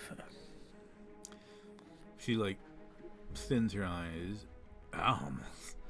Oh. She says, well, how many animals do you have? And she looks at her, opening up her little note, and says, by the way, what's your name, handsome? Bordak. Bordak. And she scribbles down with her bone-looking pen as she dips it into what looks like some really thick ink. There we go. How many animals did you say? 2 large riding animals. I have a pin in the back. You can put them there. It says, that will be 1 gold piece. Give it to her. I'll check those. I'll check to see if it's suitable for my animals. Then she says, and for the animals will be 5 silver. I'll check the accommodations first. So it's accommodations for animals. Are they tasty? They are. I have no idea, but they are special to us. And we will kill anyone who chooses to harm them. Oh, okay. I see.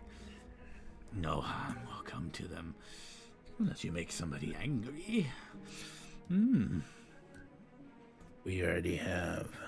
No harm comes to these animals. I am a simple old orc lady. You are responsible for your animals. She says, and she like just kind of drops the keys and says, clean after yourself.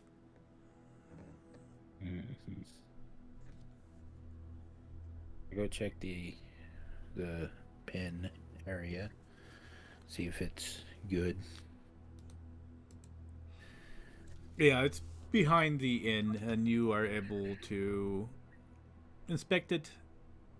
you see that it has large enough pins to hold the bear and Shiv if they wanted to. You see maybe another dire boar in there. That's about the only one that's in there currently. Other than that, nothing else. Is it open? Or is it an enclosed area that they can just? Oh, it's enclosed. It's like a an large enclosed barn building? door that leads out from the front and the back.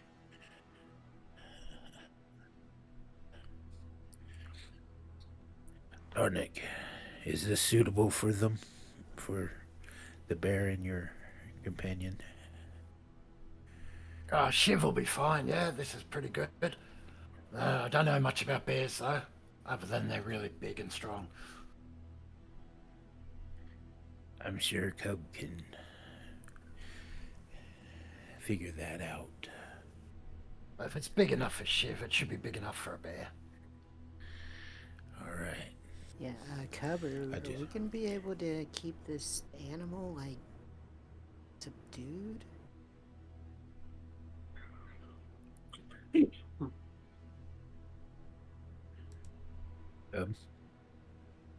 Yes. Are we gonna be able to keep Crag, like, subdued and, like, not rampage through this village? Oh yeah, perfectly. Great. I don't think there'll be much rampaging. Only time that they'll need They to will is probably put it. if they know full well that someone doesn't. We have some, or if there's an unwanted visitor attacking them. Well, I was with Grom when he caught the bear, and I don't know what exactly magic he used, but he used some kind of magic to bring this bear to heal. And with him being out, I don't know what's keeping this bear in check right now, unless maybe they've already formed some kind of actual bond. But, like, just saying, that bear makes me really nervous. Bears are easy to be put down. You don't have to worry. Did y'all like? So y'all like grab? Tarnik, Oh, go ahead. Tarnik looks at the pens and the stables and he goes, I think there's enough room for Cub out here. Cub's out here. He could do his magic tent thing. And no one would know they were there.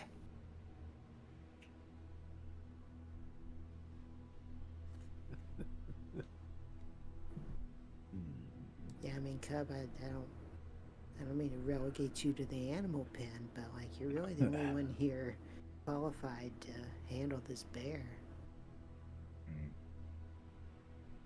It's fine. Shiv will just disappear into the forest and go running for the rest of the night. You know, he's done that before. Yes, but now there's somebody that wants both of them. So I we have a need to trick. keep them No one close. No one can Shiv take is Shiv from me. intelligent. Shiv can have a conversation with us. Like, we don't have to worry about Shiv as far as that goes. This bear is a wild animal that could rip most of the people in this village apart without a second thought.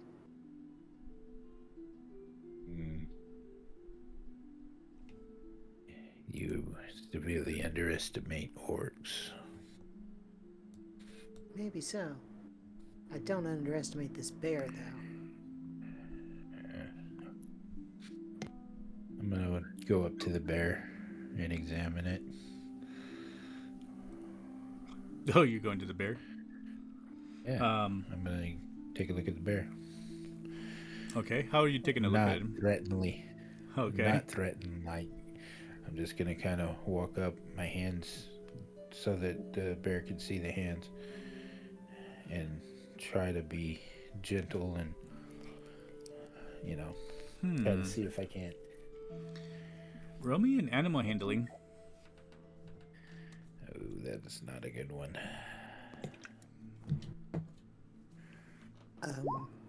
Could we 15. give could we give Bordak advantage on that roll if Cyrix tells him that there is salted meat in the bag that he could use to befriend the bear? Sure. Okay, I'll get the meat. And kind of walk up towards it a little bit. Okay. Yeah, because Grom hunted meat just for the bear. Alright.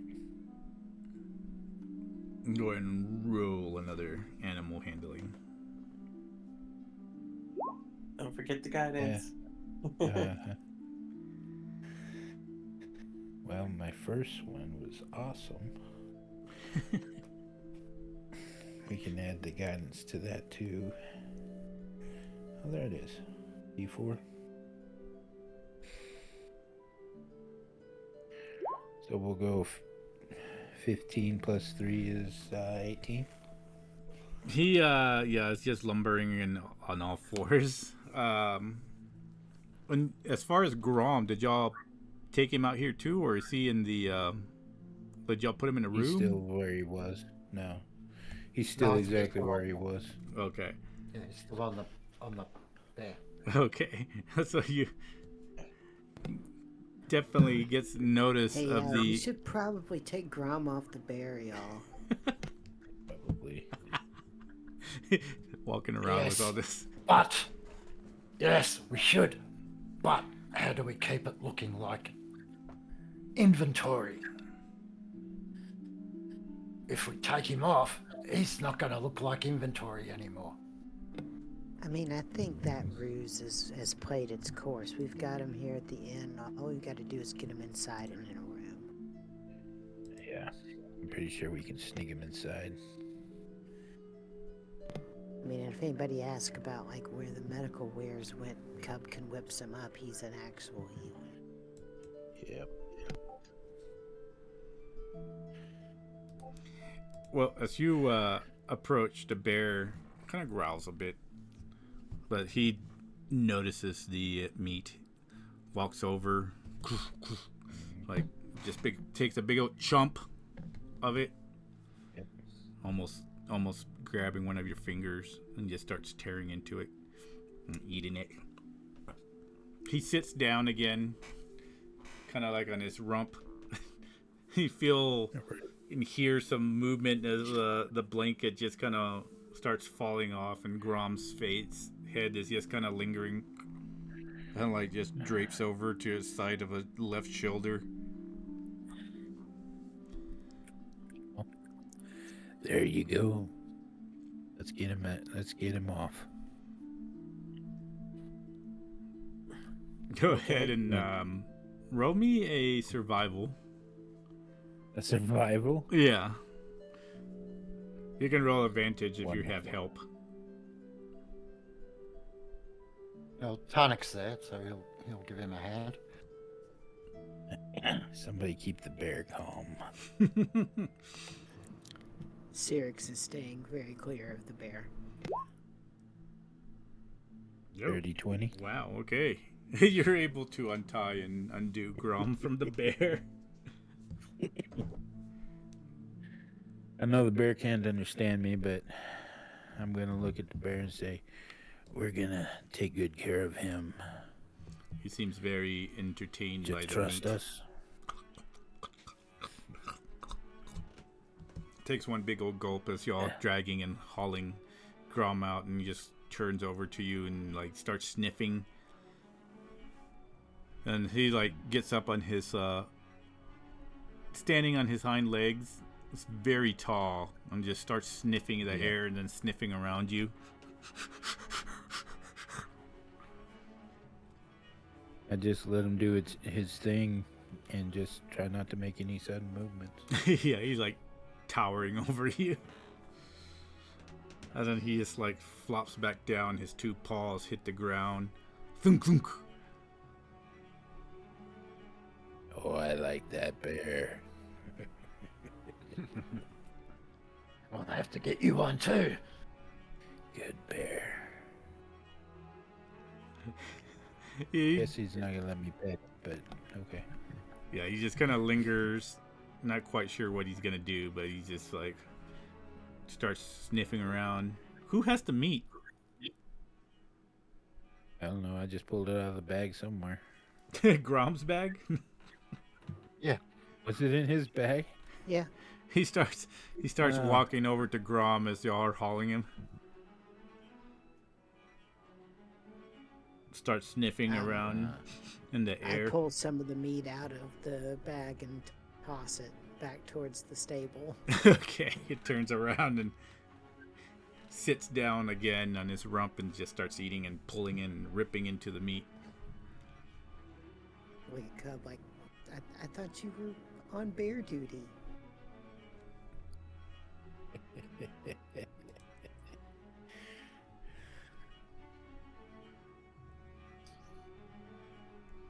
All right. So with this, I guess you were taking, going back to the rooms and staying there for the evening, or did y'all have anything in mind that y'all wanted to do? I got nothing. No. Tarnik would just talk with Bordak about his adventures. And filling in Definitely. and fill in Bordak on what the group has been doing. From Tarnik's That'll work. viewpoint, of course. Of course. Cyrix would like to have a conversation with Cub when everyone else gets caught up. Okay. And everybody's pretty much just nestled into their rooms. Grom is probably in one of the bed, one of his hoofs just kind of hanging over. Syllin making sure he's okay, draping some blankets over him, watch him over him. Maybe shoving some food down his throat or something. And so, Cub, are you staying with the bear or? Yeah, I'll stay with the bear and Warg, I guess, wherever they're staying in the stables or so. I'll do that. Okay. I think Mr. Chiv is out hunting, so. Yeah. Okay. And yeah, He'll come so back in an Yeah, Shiv will so I'll come back stay in an hour or two with enough, small game for him, and maybe a few scraps for the bear as well. okay. So I'll stay at the stables and I'll do the hearth of the shadow moon. Okay. Keep them inconspicuous, where that way try to steal them. Cool. Go ahead and roll me a survival for Shiv, and then I guess Cyrix, whenever you wish to go talk to Cub, you can do so since everybody's already kind of settled in. Sure. So yeah, Cyrix would walk out to the stables and kind of walk forward, hands out, patting for where the invisible bubble starts.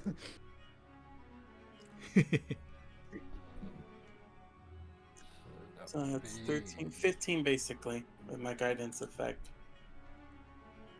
for survival, right? Oh, that was supposed to be for Shiv. Yeah. Oh, oops, sorry, my bad. No worries. Yeah, because he's.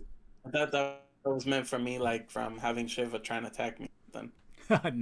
no, he's out hunting, so I was gonna have him roll to see if he can do it for the night. We'll do a couple of rolls, see how many he gets.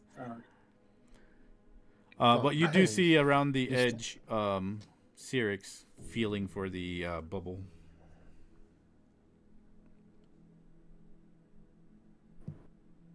I'm guessing Shiv is off his game tonight, and it's going to take him a bit longer than normal. Yeah. He'll about do another couple of rolls before the night ends. Yeah, Cyrix is gonna eventually There we pop go. her head through the There it the is. bubble and see Cub and the bear. Oh, hey Cub, I was looking for you. Oh yeah. Yeah, well, I just wanted to I hadn't really had a chance to talk to you since I joined up this group, and I don't know, it seems like there's some dysfunction going on with you and Tarnik, and I just wanted to ask you about it.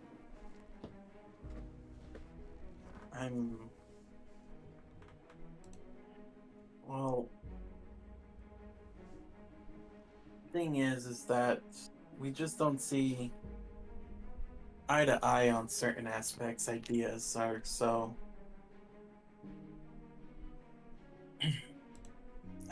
The thing is, I don't know, the fact that he tried to be friendly with me and just don't like it, and then him trying to kill off Syllin the first time, didn't like it either. It's like I just don't like being affiliated with the idea aspect that we're champions of Gonosh. I don't know who this, or I don't know this, or like, I mean, I know who the deity is, but I don't want to be assimilated with them myself. I got you. Nah, I feel the same way. I don't worship Ganosh,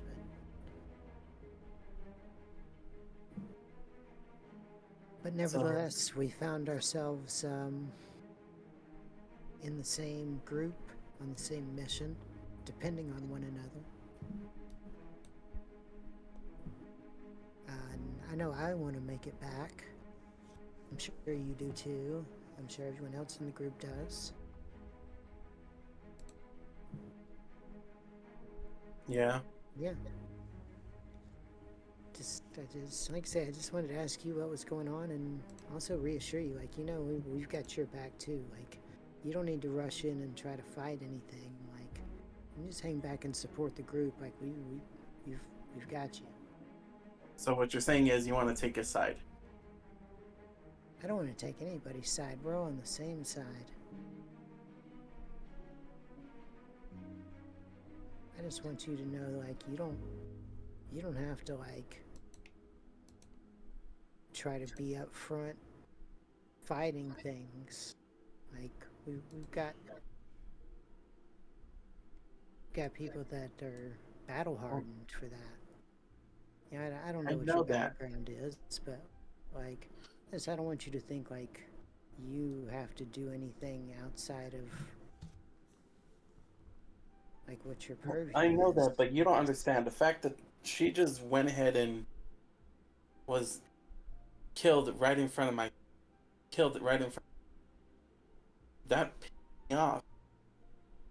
I had no control, I had somewhat of a control, anger and rage that I had to fight back.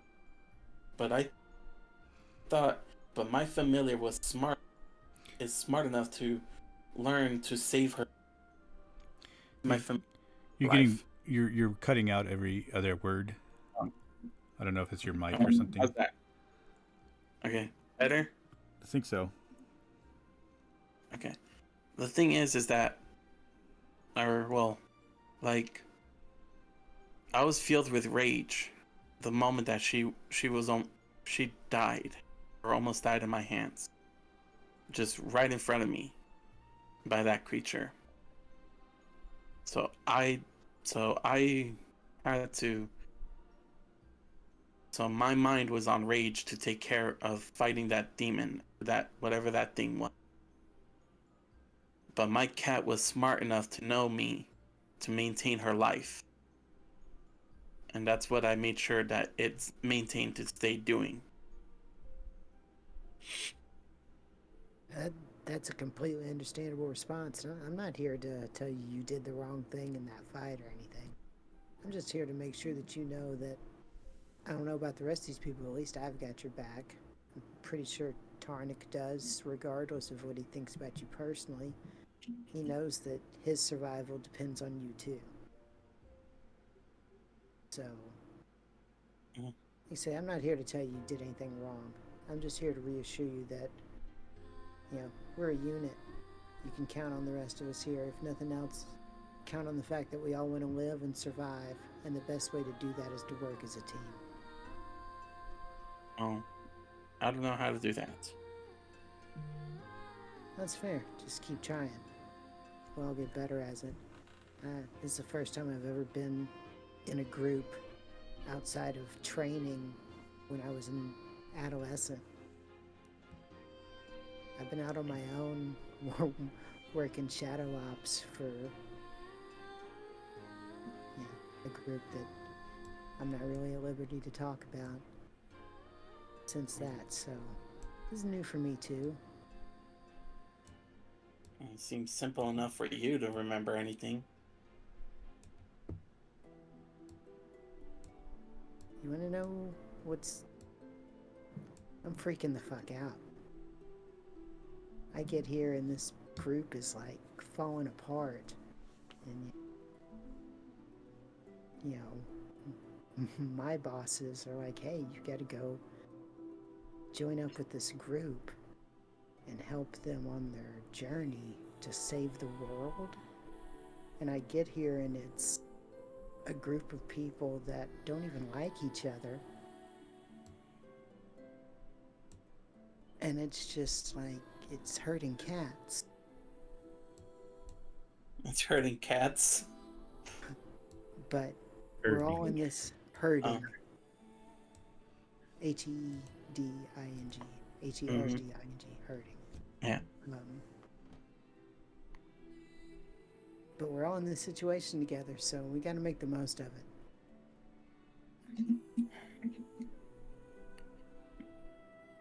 It's... I guess, I don't know. I don't know what to do. This is... I don't know anything about this.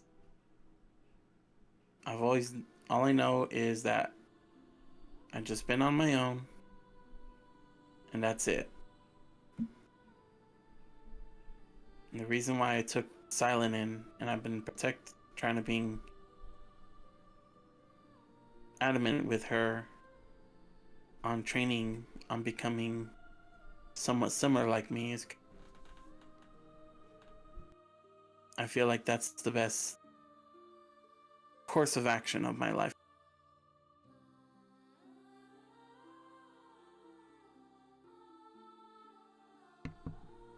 That's admirable. Syllin is worth protecting. I'm not sure how she got mixed up in all of this. Seems way too good to be in this part of the world. I guess part of me is that I kind of have a similarity with her. How so? Just put in the same type of disaster. Waking up to this type of disaster.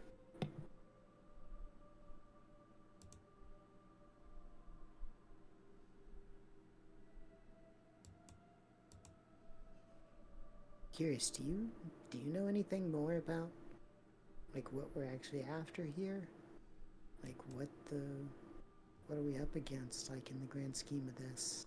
All I keep hearing is an evil force, but like somebody has to have a better answer than that, right? Well, I know for sure. What I know about it, DM?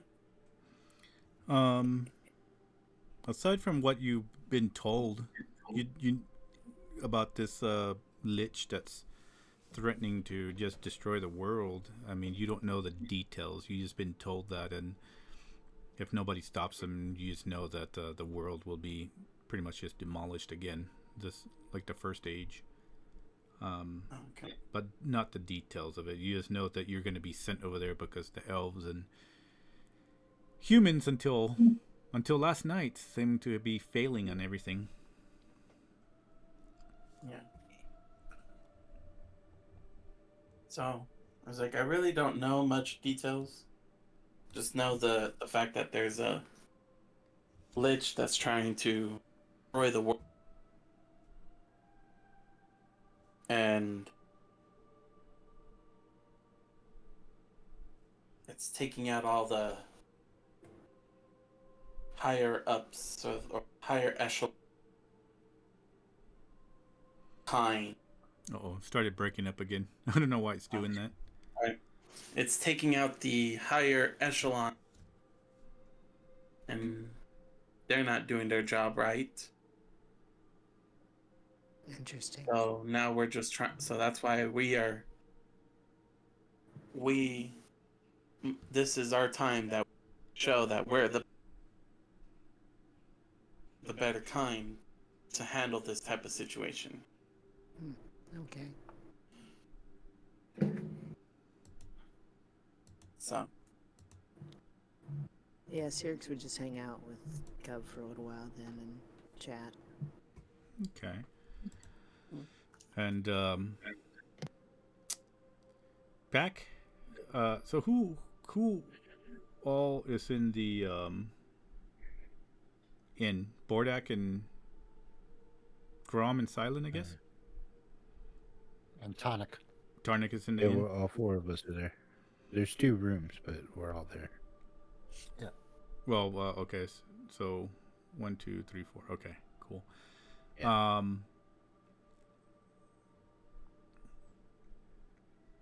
Syllin would finish trying to make Grom as comfy as possible. Grom's eyes just in REM sleep as they're kind of moving back and forth. Seems to be having some sort of nightmare. And she would walk up and look over at Bordak. And walk over to Bordak and try to speak in Orcish. What is Bordak doing, actually? I was getting information from Tarnik about he was giving me the rundown about their adventures while I was gone.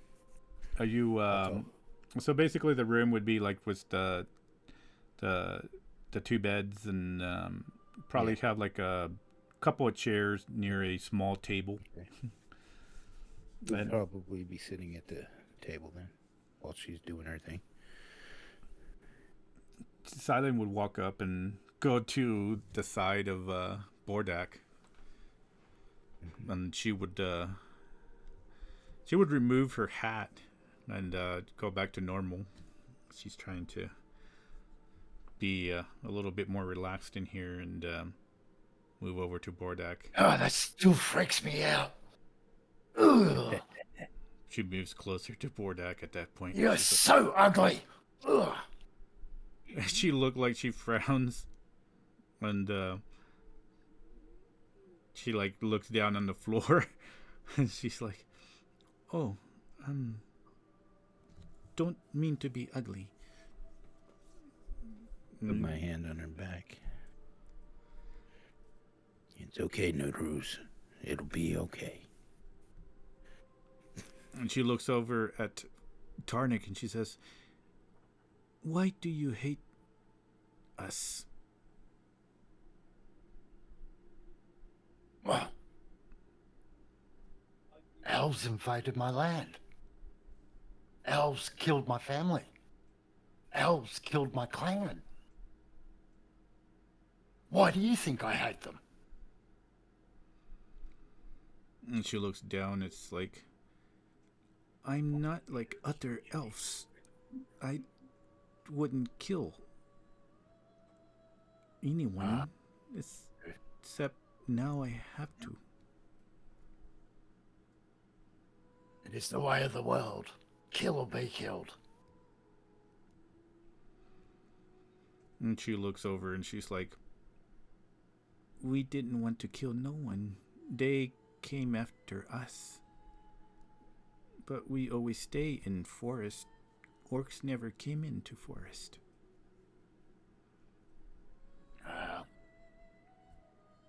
Where I was, they came, along with humans, and they burned and destroyed my village, my clan. I was doing my coming of age ceremony away from everyone else, so I'm the only survivor. I will never forgive elves for what they did. Ever. Individual people, I can deal with. And she looks about and looks at Bordak and she looks back at Tarnik and is like, She says, I understand. I was very angry when orcs killed my parents. But then Bordak didn't try to kill me. So I guess I understand individual, as she says in her broken orc. Yes. Sometimes one is different to all. This time, you are different to all. So, keep being a good member of this team, and you won't have anything to worry about from me. And she puts her hands behind her and she smiles, and I will be good. And ugly. And she like looks down. I will be. You can't help that. Don't worry about it. All elves are ugly. Oh. Okay. And she like. Too skinny. She looks at herself. Makes me move fast. I can shoot arrows. Indeed. That's true. You do shoot arrows very well. I need Let's a make better sure you've bow. got enough arrows to shoot. She puts her crossbow on the table and her small dagger. If I had bow, I can do much better. We should get you a bow. Yes. Tarnik's pulling out all these spears from his backpack and he's... No bow, just spears. She like grabs a spear and tries to throw it at the wall.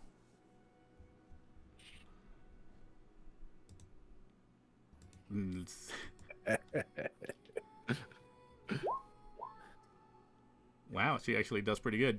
It lands and just on the wall. Not bad, little one. Keep practicing. You'll get there. And he gives her the just the simple spear, not the silvered ones, just the normal one. And she grabs it with her wide eyes and she's like smiles and it's like, okay. And she like grabs her stuff off the table and then starts throwing it at the wall as she sits next to Grom. So Tarnik pulls out the other spear that he's got, the full length one, and he shows her how to, jab with it. I can't think of the word, sorry. Okay. You know, when you stab with a spear. Yeah. Hey guys. It's like, You don't have to throw it. You can hang on. Ooh, what was that? What was that? Hey. There's a voice in the ether. I just got back. Oh, hey. Let's see if I still have time to jump in. Oh, It's yeah, okay yeah. Yeah, we still got time. You've been passed out all this time having nightmares.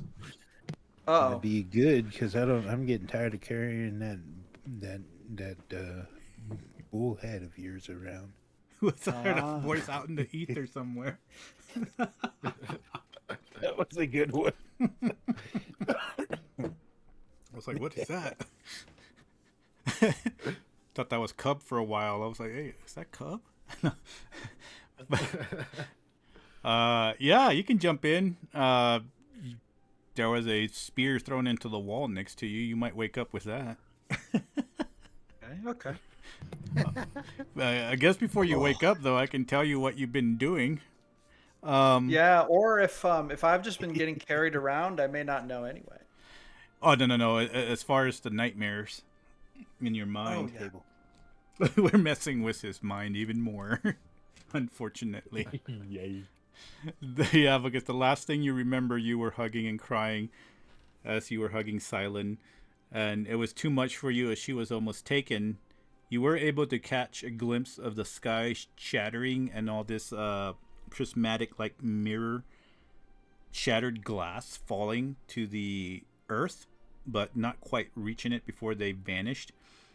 And then that's when your mind just kind of sunk back into itself, and you fell into a nightmarish for the past I guess, day, and now it's going into the night since that night all the way past now again into this inn that you're currently in. You don't know that you're in an inn, but you feel like a bed underneath you, and you hear Sylin's and Tarnik's voice. But before that happened, your mind sort of shattered again, and you were in a,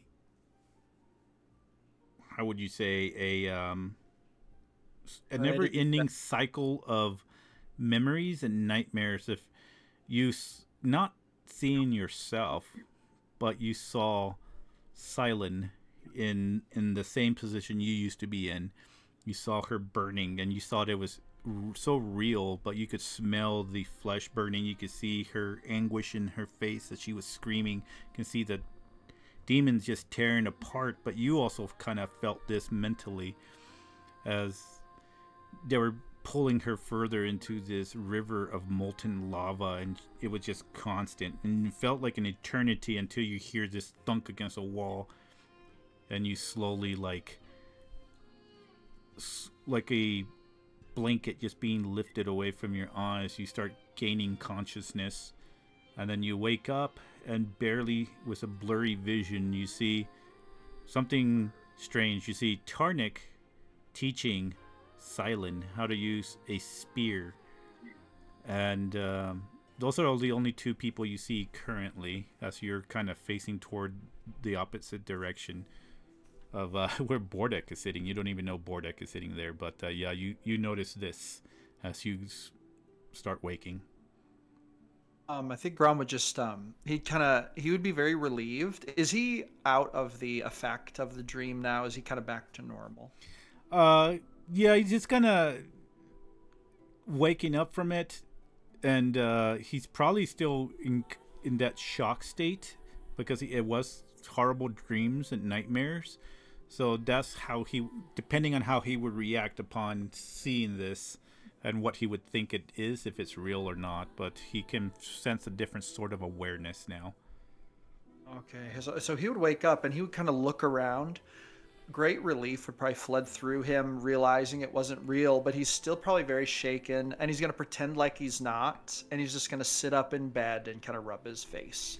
Syllin sees this, and as you're looking around, you see a familiar face. You see Bordak sitting in a chair. And as you see Bordak and you gain sight of him, Syllin drops her spear and just rushes and like tackles Grom. He does a double take at Bordak and rubs his eyes again. Is that Bordak? Are you real? I'm a ghost. Came to warn you. Don't mess with me like that. Of course I'm real. You're not a ghost. I touched you before. You're not a ghost. Grom is gonna. To the world. I was having bad dreams. He's gonna look for. Is there like a wash basin?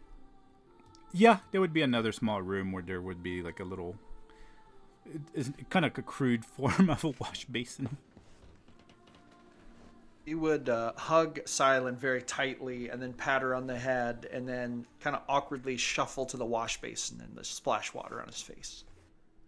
As Syllin like watch, it's like, and she's like, Grom, and she picks up the spear and she like stands there watching.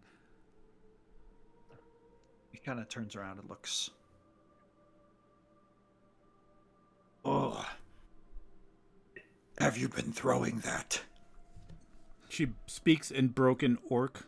She says, yes, Tarnik and me. He doesn't want to kill me no more.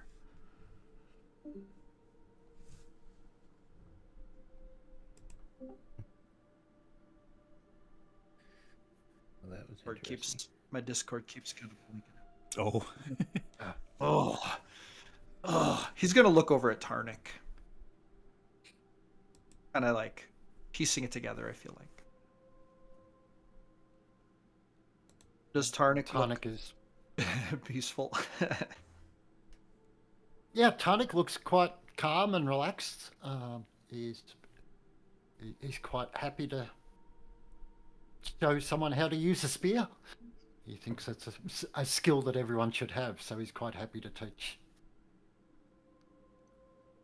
Grom's gonna breathe another sigh of relief. I feel like he's like maximally stressed out and trying to like get his bearings. So maybe he's gonna sink down into a chair or something. Yeah, there's one by Bordak. He's gonna sit by Bordak and he's gonna say, Well, do not let me get in the way. Please continue. And Syllin just kind of smiles and continues and tries to poke at Tarnik.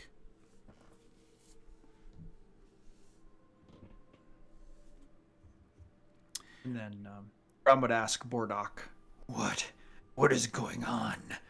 Where have you been and where are we in our mission? I was sent for some weapons of a leader, and I have retrieved them.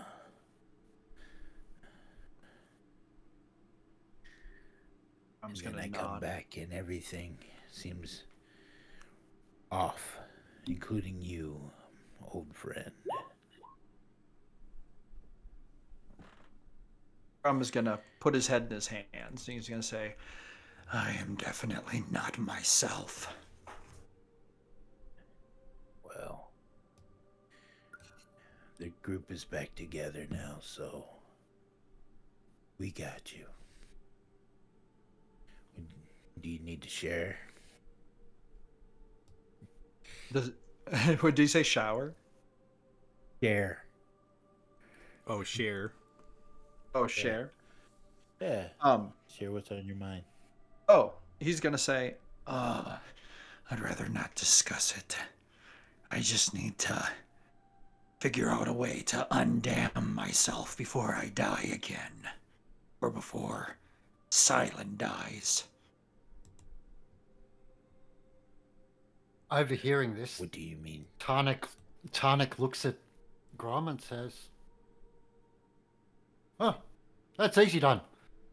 And he goes, "I bless you in the name of Gonosh."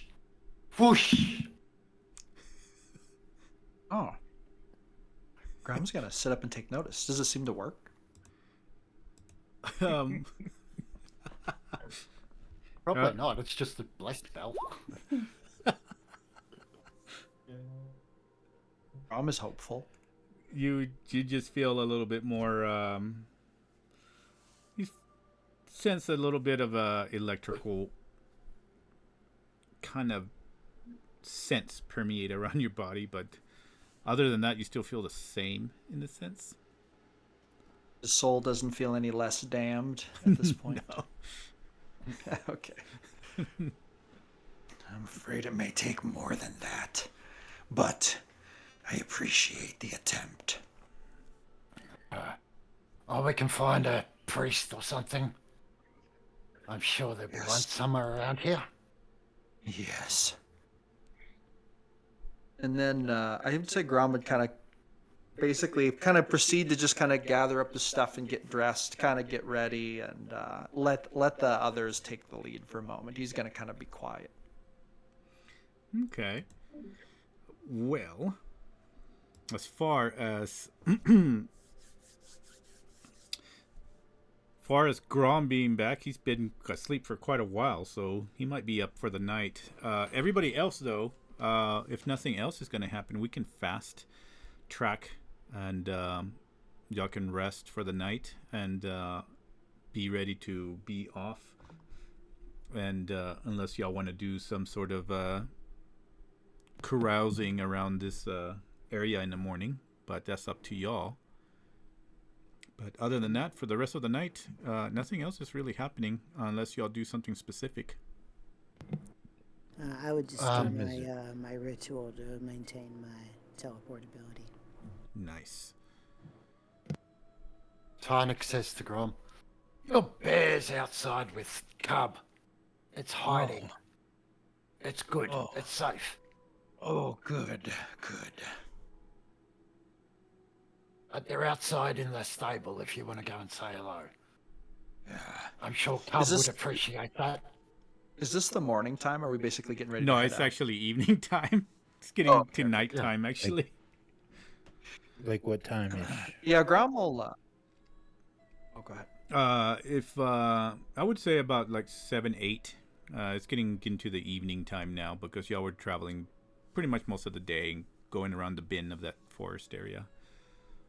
Is it a place with a bows and arrows open? A weapon place? You're not sure. All right. Grom, what do you say you and I take a walk? Yes, let's do it.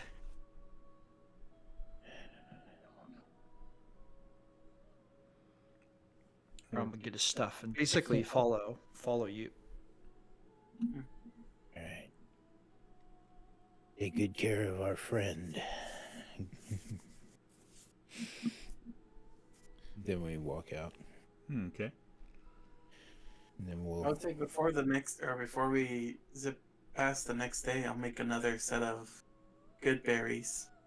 Okay.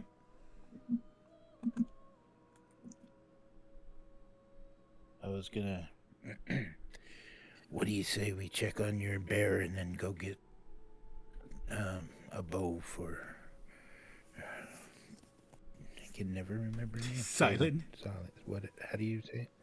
Syllin. Yeah. We'll go get a bow for Syllin. Grom would nod and say, Yes, that sounds good. Good idea. And perhaps you could fill me in on what's going on with you. I would. as we're walking. Oh, go ahead. I would say as you are walking, since it's closer, you could probably arrive at the area where your bear is, and y'all would obviously see Bordak and Grom walking together because you're closer to there. So before you even start a deep conversation in that sense, so yeah, everybody y'all see them walking up. I know they're in here somewhere. Keep Would coming. Grom's- A little bit Would further. Grom see- A little bit further. Oh, Cyrix. Hello. Hello, Grom. Good to see you back amongst the conscious. Yes. He's gonna go up to Craig and pet him. Craig is like, I'm impressed your bear didn't try to eat a single person. That is good news. looks over at Cyrix and Maybe just he's licks gonna his speak maw. with animals while he pets him and see what he's actually saying. Okay. She's just, oh, you're back. You're back.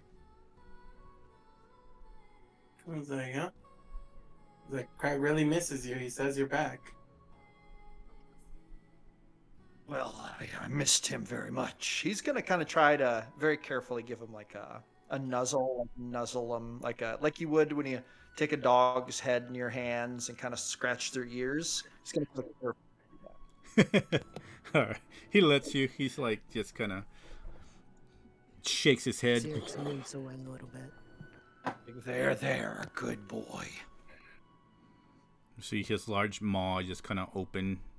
Like, he's almost like completely like the size of Grom's head. But then he just kind of yawns and then closes back and then starts sniffing around Grom.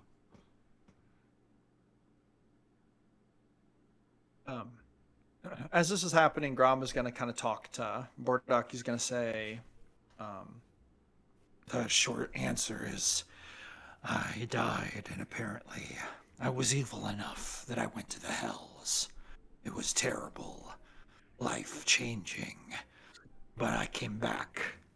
Apparently, Syllin did something with the help of a wizard that head of the guild, head of the conclave. And now Sylin's soul is forfeit.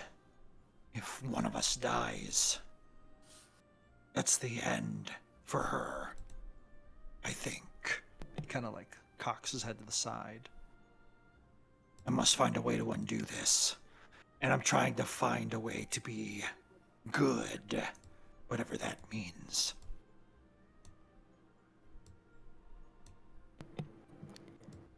Xerix is gonna Well. poke up and be like, wait, you traded your soul for silence? I guess. I did not know it was happening. And I still don't quite understand what's going on.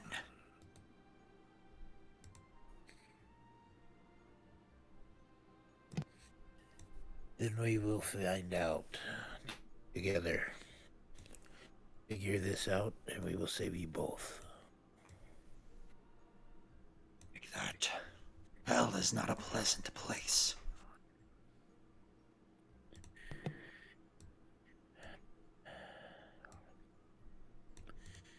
But some must go. But let's make sure we won't be those.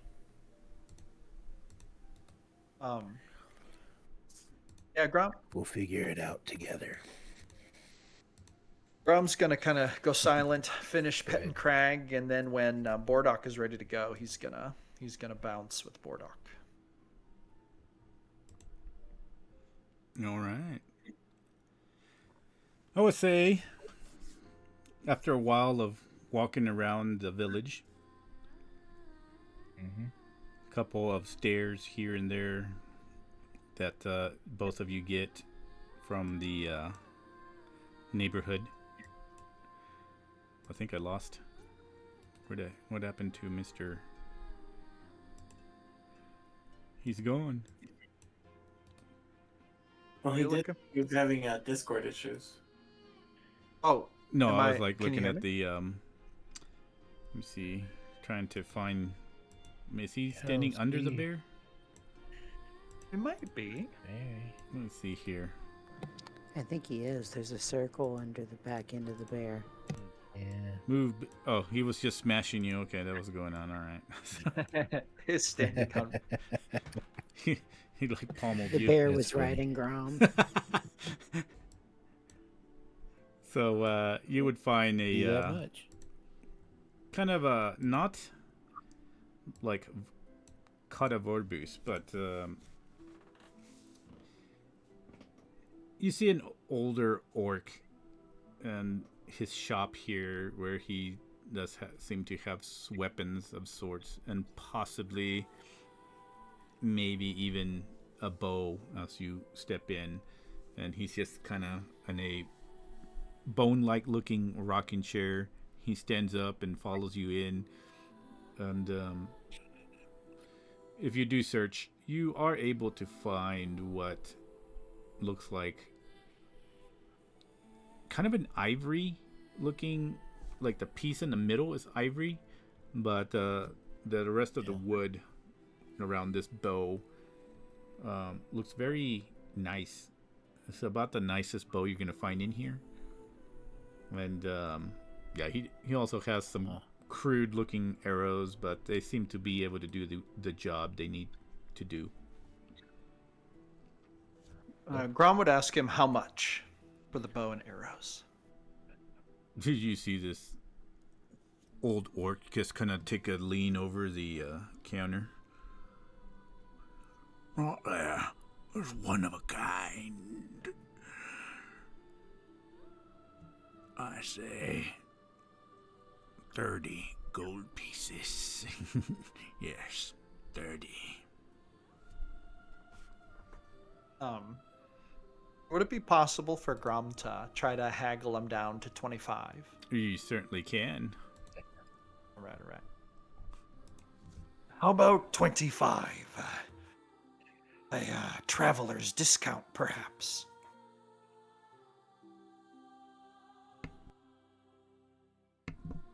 Hey, my mic is not doing its thing. Oh, I hear you now.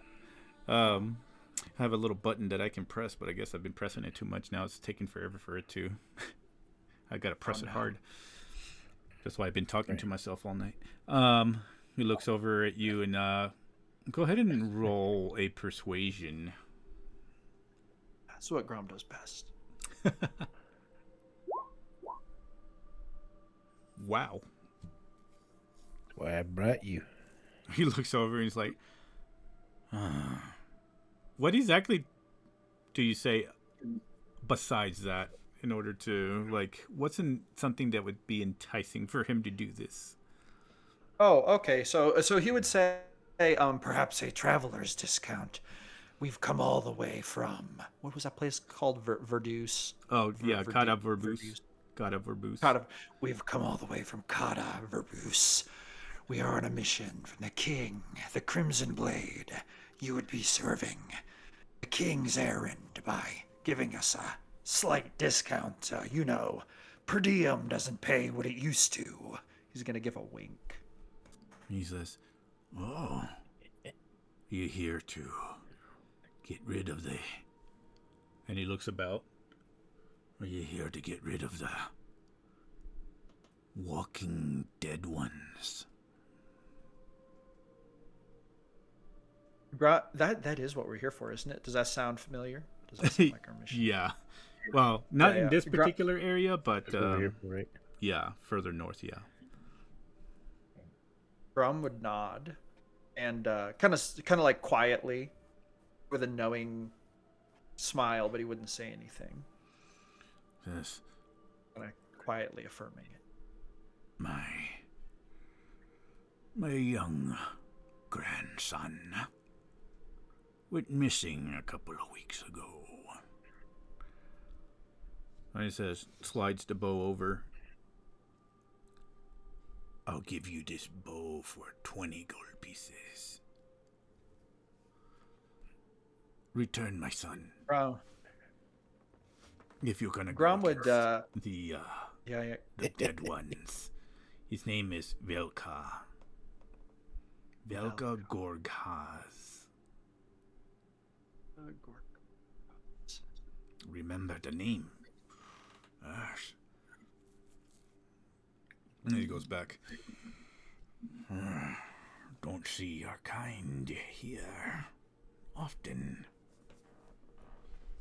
But that bow will serve you good enough to take down, hopefully, the ones that walk. They say they come from the hells, the souls. They're back, hunting, looking for vengeance. Well, I'm just gonna I wipe say- a little perspiration from his brow. I say we disappoint them. And Orc nods. Good luck. Remember, my son, grandson. Grom is gonna repeat Velka Gorkaz. And he says, No, you weren't listening. Velka Gorg has.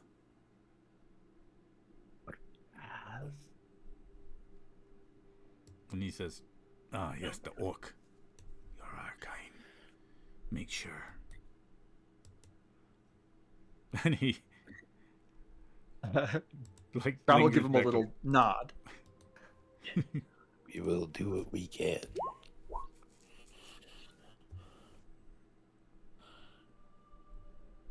There it is. Thank you. Put it in my All notes. right. Perfect. All right.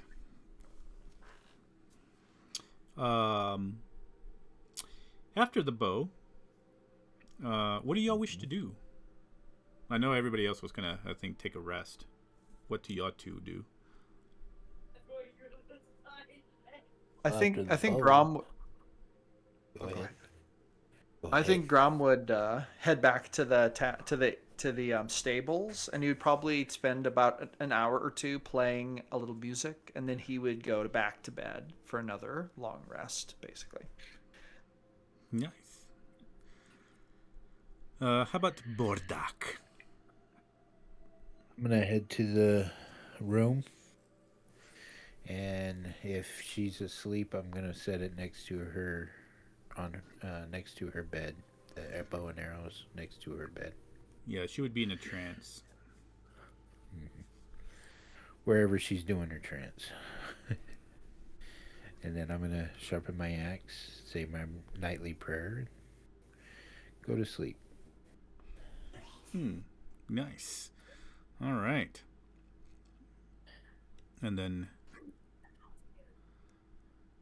Tarnik, are you you're in bed, correct? Yep. All right. And Shiv will be out here somewhere. And while you are sleeping, Mr. Tarnik, you see in a dream that you can feel that you're in. And you sense that you can see these enormous armies of dwarves, elves, humans, orcs. You also see within the orcs, you see drow, you see goblins, and they seem to be facing off against each other. But this land does not seem familiar to you. And off further in the distance, you see what looks like a cloud. And is very thick cloud, but then as you keep looking, you start noticing that there are wings. Lots of wings, and eventually you see humanoid-like creatures, but they're all heading in from the north. And eventually you see that you were wrong, that this group is not actually looking to fight each other. They're actually coming together and uniting. Orcs, goblins, humans, elves, all of them are uniting. And suddenly you see what is a horde of demons just descend against this enormous army, and a large battle ensues. And then you hear a voice that thunders behind you, shaking your bones, and just says, "Sometimes you must use the help of all in order to stand against a greater evil." And says, "Individuals, yes. But when individuals come together, they can be dangerous. But individuals can form family sometimes, even though they may be of the lesser." And and then the voice just vanishes, and you just go back into a dream state, and kind of fall deeper into this soothing sleep. And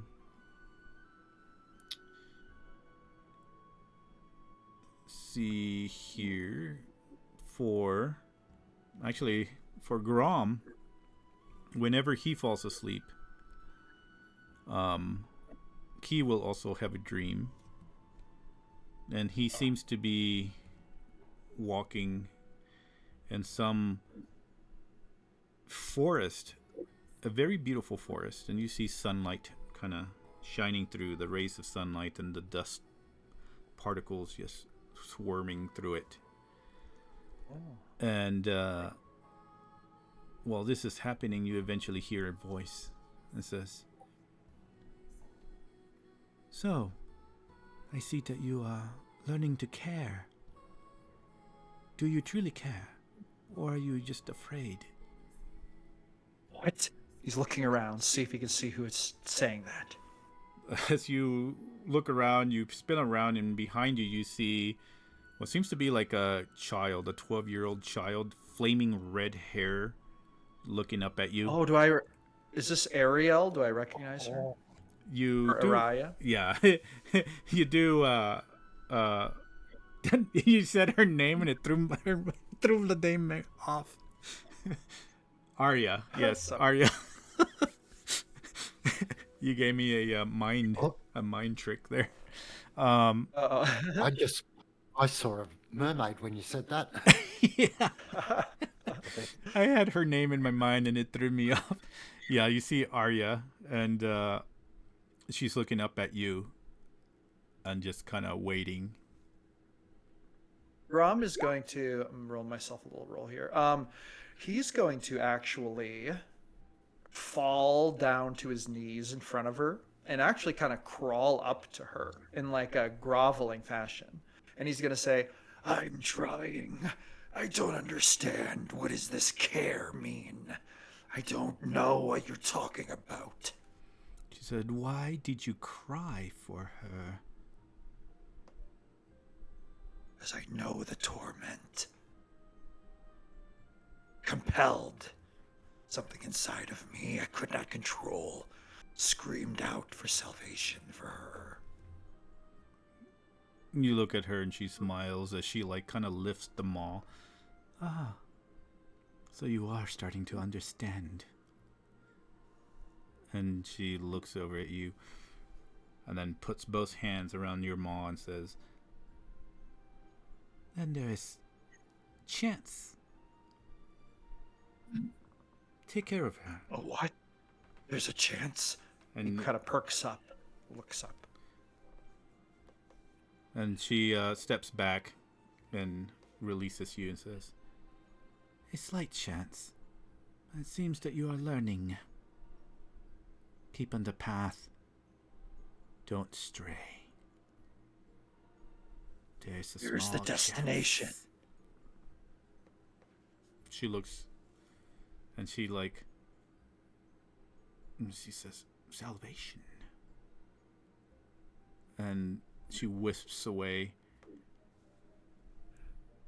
And you fall back into this dark slumber.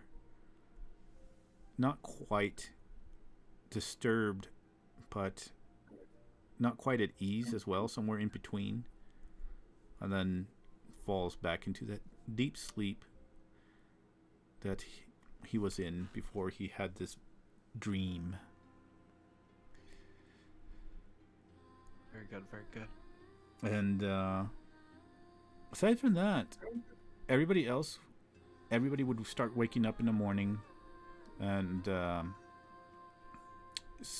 she was in her trance, so Syllin would be practicing with her arrow, just kind of doing pulling it at it in the morning, not really shooting arrows from it. And yeah, everybody pretty much is up and awake. What do y'all wish to do? Cyrix is gonna see the bow and be like, "Hey, where did that come from?" And she shrugs and says, It was by me. I think maybe Tarnik got it for me. Wow, it's nice. I have to ask him where he found that. See if they have any hand crossbows down there. and she nods, yes. And she like looks at it, and then she puts her hat back on. She does like a mini kind of like a mini childlike orc that she transforms into. And she's just kind of waits around for everybody to gather up and ready to move out. Grom would saddle Crag, put his stuff on the back, and hop on up there.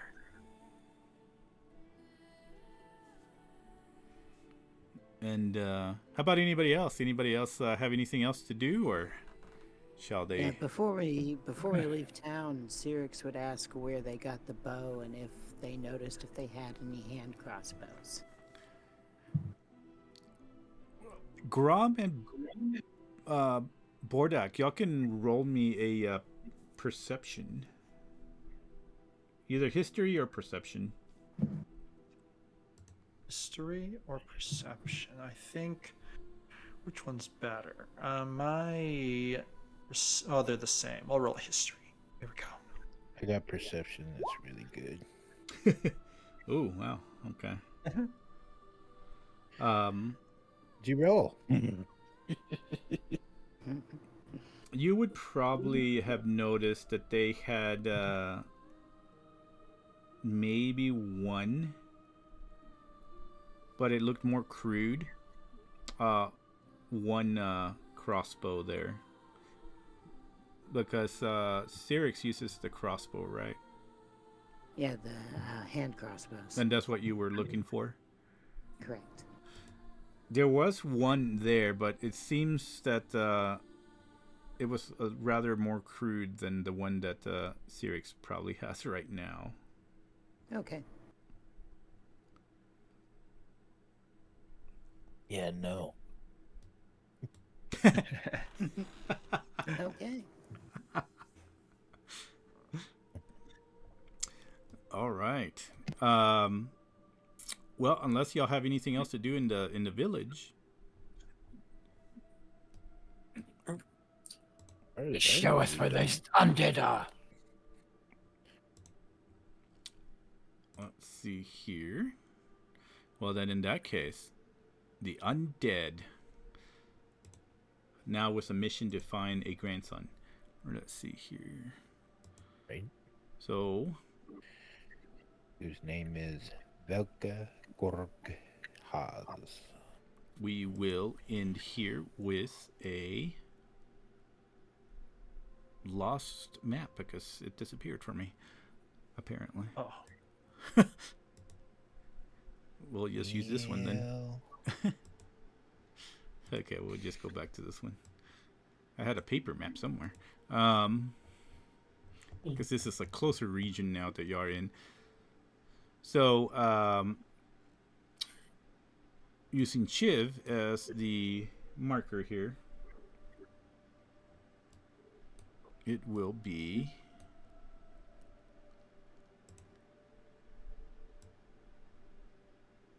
okay. So we'll do that, and then we can close off. Oh yeah, you'll probably reach it around probably around 2 in the evening is when y'all will finally reach this area. Y'all travel through the grasslands, and y'all notice that as you are traveling, usually while there were beasts and other creatures lurking about, you start to sense that and also see that there are no creatures. It's quite silent the closer you move to the north and to the ruins of the dead.